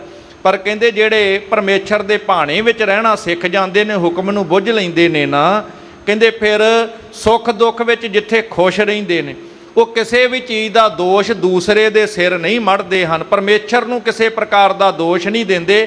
ਇਹ ਜਾਣਦੇ ਨੇ ਜੇ ਕੋਈ ਦੁੱਖ ਮਿਲਿਆ ਹੈ ਤੇ ਸਾਡੇ ਹੀ ਕਰਮਾਂ ਕਰਕੇ ਸਾਨੂੰ ਇਹ ਦੁੱਖ ਪ੍ਰਾਪਤ ਹੋਇਆ ਹੈ। ਸਤਨਾਮ ਕੋ ਸਿਮਰਨੋ ਤਿਆਗਨ ਤਨ ਅਭਿਆਸ। ਫਿਰ ਕਹਿੰਦੇ ਸਤਨਾਮ ਪਰਮੇਸ਼ਰ ਦਾ ਸਿਮਰਨ ਕਰਨਾ ਤੇ ਨਾਲ ਤਨ ਦਾ ਅਭਿਆਸ ਤਿਆਗਣਾ, ਭਾਵ ਜਿਹੜੇ ਤਨ ਅਭਿਆਸ ਵਿਸ਼ੇ ਵਿਕਾਰ ਨੇ, ਮਾਇਆ ਮੋਹ ਵਿਕਾਰ, ਵਿਸ਼ੇ ਵਿਕਾਰ, ਕਾਮ ਕਰੋ ਲੋਭ ਮੋਹ ਹੰਕਾਰ, ਕਹਿੰਦੇ ਇਹਨਾਂ ਦਾ ਤਿਆਗ ਕਰਦੇ ਹਨ ਜੋ ਤੀਨੋਂ ਤੇ ਪ੍ਰਭ ਕੋ ਮਿਲੇ ਹੋਏ ਬ੍ਰਹਮ ਗਿਆਨ ਪ੍ਰਕਾਸ਼। ਜਿਨੇ ਤਿੰਨ ਚੀਜ਼ਾਂ ਜੀਵਨ ਵਿੱਚ ਧਾਰਨ ਕਰ ਲੀਆਂ ਨਾ ਗੁਰਮੁਖੋ, ਇੱਕ ਰੱਬ ਦੇ ਭਾਣੇ ਵਿੱਚ ਰਹਿ ਕੇ ਦੁੱਖ ਸੁੱਖ ਦੇ ਵਿੱਚ ਤੇਰਾ ਕੀਆ ਮਿੱਠਾ ਲਾਗੇ, ਜੋ ਤੁਧ ਭਾਵੈ ਸਾਈ ਭਲੀ ਕਾਰ ਕਹਿਣਾ ਸਿੱਖ ਲਿਆ। ਰੱਬ ਦੇ ਹੁਕਮ ਨੂੰ ਸਮਝ ਕੇ ਦੁੱਖ ਸੁੱਖ 'ਚ ਇੱਕ ਸਮਾਨ ਰਹਿੰਦਾ। ਪਰਮੇਸ਼ਰ ਦਾ ਸਿਮਰਨ ਕਰਦਾ ਹੈ ਦੂਸਰੇ ਨੰਬਰ ਤੇ ਸਦਾ, ਜਿਹਦੇ ਸਿਮਰਨ ਦੇ ਵਿੱਚ ਸਾਰੇ ਸੁੱਖ ਤੇ ਆਨੰਦ ਨੇ। ਤੇ ਤੀਸਰੇ ਨੰਬਰ 'ਚ ਤਨ ਦੇ ਵਿਸ਼ਿਆਂ ਵਿਕਾਰਾਂ ਤੋਂ ਇਹ ਸਿਮਰਨ ਦੇ ਰਾਹੀਂ ਮੁਕਤ ਹੋ ਜਾਂਦਾ। ਜਿਹਦੇ ਜੀਵਨ ਵਿੱਚ ਇਹ ਤਿੰਨ ਚੀਜ਼ਾਂ ਆ ਗਈਆਂ ਨਾ, ਜਿਹਦੇ ਹਿਰਦੇ ਵਿੱਚ ਇਹੋ ਜੀ ਭਾਵਨਾ ਬਣ ਗਈ ਰੱਬੀ ਭਾਣੇ ਵਿੱਚ ਰਹਿਣਾ, ਦੂਸਰੇ ਨੰਬਰ ਤੇ ਪਰਮੇਸ਼ਰ ਦਾ ਸਿਮਰਨ, ਤੇ ਤੀਸਰੇ ਨੰਬਰ ਤੇ ਤਨ ਨੂੰ ਵਿਸ਼ਿਆਂ ਵਿਕਾਰਾਂ ਤੋਂ ਜਿਸ ਨੇ ਨਿਰਲੇਪ ਕਰ ਲਿਆ ਹੈ, ਇਹ ਤਿੰਨ ਚੀਜ਼ਾਂ ਜਿਹਦੇ ਜੀਵਨ ਵਿੱਚ ਆ ਗਈਆਂ, ਉਹਦੇ ਹਿਰਦੇ ਵਿੱਚ ਬ੍ਰਹਮ ਗਿਆਨ ਦਾ ਪ੍ਰਕਾਸ਼ ਹੋ ਜਾਂਦਾ ਹੈ। ਹਿੰਦੂ ਹੋਏ ਕੈ ਤੁਰਕ ਹੋਏ ਤੀਨੋਂ ਜਿਨੋਂ ਕਮਾਏ। ਭਾਵੇਂ ਕੋਈ ਹਿੰਦੂ ਅਖਵਾਉਣ ਵਾਲਾ ਹੋਵੇ, ਭਾਵੇਂ ਕੋਈ ਮੁਸਲਮਾਨ ਅਖਵਾਉਣ ਵਾਲਾ ਹੋਏ, ਜਿਹੜਾ ਰੱਬ ਦੇ ਭਾਣੇ ਵਿੱਚ ਰਹਿੰਦਾ ਹੈ, ਪਰਮੇਸ਼ਰ ਦਾ ਸਿਮਰਨ ਕਰਦਾ ਹੈ ਤੇ ਤਨ ਨੂੰ ਵਿਸ਼ਿਆਂ ਵਿਕਾਰਾਂ ਤੋਂ ਬਚਾ ਕੇ ਰਹਿੰਦਾ ਹੈ, ਤਿੰਨ ਚੀਜ਼ਾਂ ਜਿਹਨੇ ਕਮਾ ਲਈਆਂ। ਪਾਰ ਪਰੇ ਭਵ ਸਿੰਧ ਤੇ ਜਨਮ ਕਲੇਸ਼ ਮਿਟਾਏ। ਉਹ ਇਸ ਸੰਸਾਰ ਭਵਜਲ ਸਮੁੰਦਰ ਤੋਂ, ਵਿਕਾਰਾਂ ਦੇ ਸਮੁੰਦਰ ਤੋਂ ਮੁਕਤ ਹੋ ਜਾਂਦਾ ਹੈ। ਇਸ ਸੰਸਾਰ ਦੇ ਵਿੱਚ ਬਾਰ-ਬਾਰ ਜੰਮਣ ਦਾ ਜਿਹੜਾ ਕਲੇਸ਼ ਹੈ, ਇਹ ਦੁੱਖ ਜਿਹੜਾ ਹੈ ਉਹਨੂੰ ਮਿਟਾ ਲੈਂਦਾ ਹੈ, ਜੰਮਣ ਮਰਨ ਤੋਂ ਮੁਕਤ ਹੋ ਜਾਂਦਾ ਹੈ। ਤੀਨੋਂ ਕੋ ਵਿਸਤਾਰ ਕਰ ਕਹੈ ਜੇ ਅਰਥ ਵਿਸਾਲ। ਕਵੀ ਜੀ ਕਹਿੰਦੇ ਹੁਣ ਜੇ ਤਿੰਨਾਂ ਦੇ ਵਿਸਤਾਰ ਕਰੀਏ, ਰੱਬ ਦਾ ਭਾਣਾ ਕਿਵੇਂ ਮੰਨਣਾ ਹੈ, ਦੁੱਖ ਸੁੱਖ 'ਚ ਇੱਕ ਸਮਾਨ ਕਿਵੇਂ ਰਹਿਣਾ ਹੈ, ਸਿਮਰਨ ਦੀ ਕੀ ਵਡਿਆਈ ਹੈ, ਤਨ ਨੂੰ ਵਿਸ਼ਿਆਂ ਵਿਕਾਰਾਂ ਤੋਂ ਬਚਾ ਕੇ ਕੀ ਸੁੱਖ ਆਨੰਦ ਹੈ, ਜੇ ਵਿਸਤਾਰ ਕਰੀਏ ਬੜੇ ਅਰਥ ਲੰਮੇ ਹੋ ਜਾਣਗੇ। ਅਦਕ ਹੋਏ ਕਹਿ ਤੱਕ ਸੁਨੋ ਛੂਟੈ ਬੰਧਨ ਜਾਲ। ਇਸ ਕਰਕੇ ਬਹੁਤ ਵੱਡਾ ਹੋ ਜਾਏਗਾ। ਇਸ ਕਰਕੇ ਇਹਨੂੰ ਸਮਝ ਕੇ ਇਹਨੂੰ ਜੀਵਨ ਵਿੱਚ ਜਿਹੜਾ ਕਮਾਉਂਦਾ ਹੈ, ਉਹ ਵਿਕਾਰਾਂ ਦੇ ਬੰਧਨਾਂ ਤੋਂ ਹਰ ਪ੍ਰਕਾਰ ਨਾਲ ਮੁਕਤ ਹੋ ਜਾਂਦਾ ਹੈ। ਸਮਤਵੰਤ ਥੋਰੇ ਕਹੇ ਸਮਝੈ ਬਾਤ ਵਿਸਾਲ। ਜਿਹੜੇ ਸਿਆਣੇ ਨੇ, ਅਕਲਮੰਦ ਨੇ ਨਾ, ਉਹ ਥੋੜੀ ਗੱਲ ਨੂੰ ਹੀ ਬਹੁਤਾ ਕਰਕੇ ਜਾਣ ਲੈਂਦੇ ਨੇ, ਥੋੜੇ ਵਿੱਚ ਹੀ ਬਹੁਤਾ ਸਮਝ ਜਾਂਦੇ ਹਨ। ਜਿਨ ਕੋ ਲੱਗੀ ਖੁਦਾਏ ਲੇਵ ਸੇਈ ਅਕਲ ਕਮਾਲ। ਅਸਲ ਦੇ ਵਿੱਚ ਸਿਆਣੇ ਤੇ ਅਕਲਮੰਦ ਉਹੀ ਨੇ ਸੰਸਾਰ ਦੇ ਵਿੱਚ ਆ ਕੇ, ਜਿਨ੍ਹਾਂ ਨੂੰ ਪ੍ਰਮਾਤਮਾ ਦੀ ਲਿਵ ਲੱਗ ਗਈ, ਜਿਨ੍ਹਾਂ ਨੂੰ ਸੰਸਾਰ ਵਿੱਚ ਆ ਕੇ, ਜਿਨ੍ਹਾਂ ਦੇ ਹਿਰਦੇ ਵਿੱਚ ਪ੍ਰਮਾਤਮਾ ਦੇ ਪ੍ਰਤੀ ਪਿਆਰ ਖਿੱਚ ਜਿਨ੍ਹਾਂ ਦੇ ਅੰਦਰ ਪੈਦਾ ਹੋ ਗਈ ਨਾ, ਅਸਲ ਵਿੱਚ ਉਹ ਸਿਆਣੇ ਤੇ ਅਕਲਮੰਦ ਆਖੇ ਜਾਂਦੇ ਨੇ। ਇਸ ਤਰ੍ਹਾਂ ਸਤਿਗੁਰੂ ਪਾਤਸ਼ਾਹ ਮਹਾਰਾਜ ਬਾਦਸ਼ਾਹ ਜਹਾਂਗੀਰ ਦੇ ਸਾਹਮਣੇ ਉਹਦੇ ਸਵਾਲਾਂ ਦਾ ਉੱਤਰ ਦਿੰਦੇ ਨੇ। ਹੋਰ ਵੀ ਅਨੇਕਾਂ ਬਚਨ ਹੋਏ ਨੇ, ਪਰ ਇੱਥੇ ਬਾਦਸ਼ਾਹ ਦੇ ਵੱਲੋਂ ਸਤਿਗੁਰੂ ਪਾਤਸ਼ਾਹ ਨੂੰ ਆਪਣੀਆਂ ਗੱਲਾਂ ਮਨਾਉਣ ਦੇ ਵਾਸਤੇ, ਜਿਵੇਂ ਚੰਦੂ ਨੂੰ ਇਸ਼ਾਰੇ ਕੀਤੇ ਸਨ, ਚੰਦੂ ਹੁਣ ਉਹ ਸਭਾ ਦੇ ਵਿੱਚ ਆਪਣੇ ਹਵਾਲੇ ਸਤਿਗੁਰੂ ਪਾਤਸ਼ਾਹ ਨੂੰ ਲੈਣ ਦੀ ਗੱਲ ਕਰਦਾ ਹੈ ਕਿ ਮੈਂ ਇਹਨਾਂ ਦੀ ਸੇਵਾ ਕਰਾਂਗਾ। ਸੇਵਾ ਦੇ ਬਹਾਨੇ ਉਹ ਸਤਿਗੁਰੂ ਪਾਤਸ਼ਾਹ ਤੋਂ ਬਾਦਸ਼ਾਹ ਦੀਆਂ ਤੇ ਆਪਣੀਆਂ ਗੱਲਾਂ ਮਨਵਾਉਣ ਦਾ ਯਤਨ ਕਰਨਾ ਚਾਹੁੰਦਾ ਹੈ। ਕਿਵੇਂ ਫਿਰ ਬਾਦਸ਼ਾਹ ਨੂੰ ਕਹਿ ਕਰਕੇ ਚੰਦੂ ਪਾਪੀ ਸਤਿਗੁਰੂ ਪਾਤਸ਼ਾਹ ਮਹਾਰਾਜ ਜੀ ਨੂੰ ਆਪਣੀ ਹਵੇਲੀ ਵਿੱਚ ਕੈਦ ਕਰਦਾ ਹੈ। ਕਿਵੇਂ ਉੱਥੇ ਸਤਿਗੁਰੂ ਪਾਤਸ਼ਾਹ ਨਾਲ ਬਚਨ ਚਰਚਾ ਹੁੰਦੀ ਹੈ, ਉਹ ਸ਼ਰਤਾਂ ਮਨਵਾਉਣ ਦਾ ਯਤਨ ਕਰਦਾ ਹੈ, ਸਤਿਗੁਰੂ ਪਾਤਸ਼ਾਹ ਮਹਾਰਾਜ ਜੀ ਨੂੰ ਤਸੀਹੇ ਦਿੰਦਾ ਹੈ। ਇਹ ਸਾਰਾ ਪ੍ਰਸੰਗ ਅਗਲੇ ਦੀਵਾਨਾਂ ਵਿੱਚ ਬੜੇ ਪਿਆਰ ਦੇ ਨਾਲ ਆਪ ਜੀ ਨੇ ਸਰਵਣ ਕਰਨਾ। ਇੰਨੀਆਂ ਕੋ ਬੇਨਤੀਆਂ ਦੇ ਨਾਲ ਖਿਮਾ ਦੇ ਜਾਚਕਾਂ ਸਤਿਗੁਰੂ ਸਭ ਦੀ ਹਾਜ਼ਰੀ ਸੇਵਾ ਦਰ ਤੇ ਪ੍ਰਵਾਨ ਕਰਨ। ਸਭ ਦਾ ਧੰਨਵਾਦ। ਗੁਰੂ ਗ੍ਰੰਥ ਸਾਹਿਬ ਜੀ ਦਾ ਸ਼ੁਕਰਾਨਾ। ਭੁੱਲ ਚੁੱਕ ਦੀ ਖਿਮਾ। ਆਖੀਰਲੀਆਂ ਪੰਕਤੀਆਂ ਪੜ੍ਹ ਕੇ ਫਿਰ ਸਮਾਪਤੀ ਹੈ ਜੀ। ਸਮਤਵੰਤ ਥੋਰੇ ਕਹੇ ਸਮਝੈ ਬਾਤ ਵਿਸਾਲ। ਜਿਨ ਕੋ ਲੱਗੀ ਖੁਦਾਏ ਲਿਵ ਸੇਈ ਅਕਲ ਕਮਾਲ। ਵਾਹਿਗੁਰੂ ਜੀ ਕਾ ਖਾਲਸਾ, ਵਾਹਿਗੁਰੂ ਜੀ ਕੀ ਫਤਿਹ।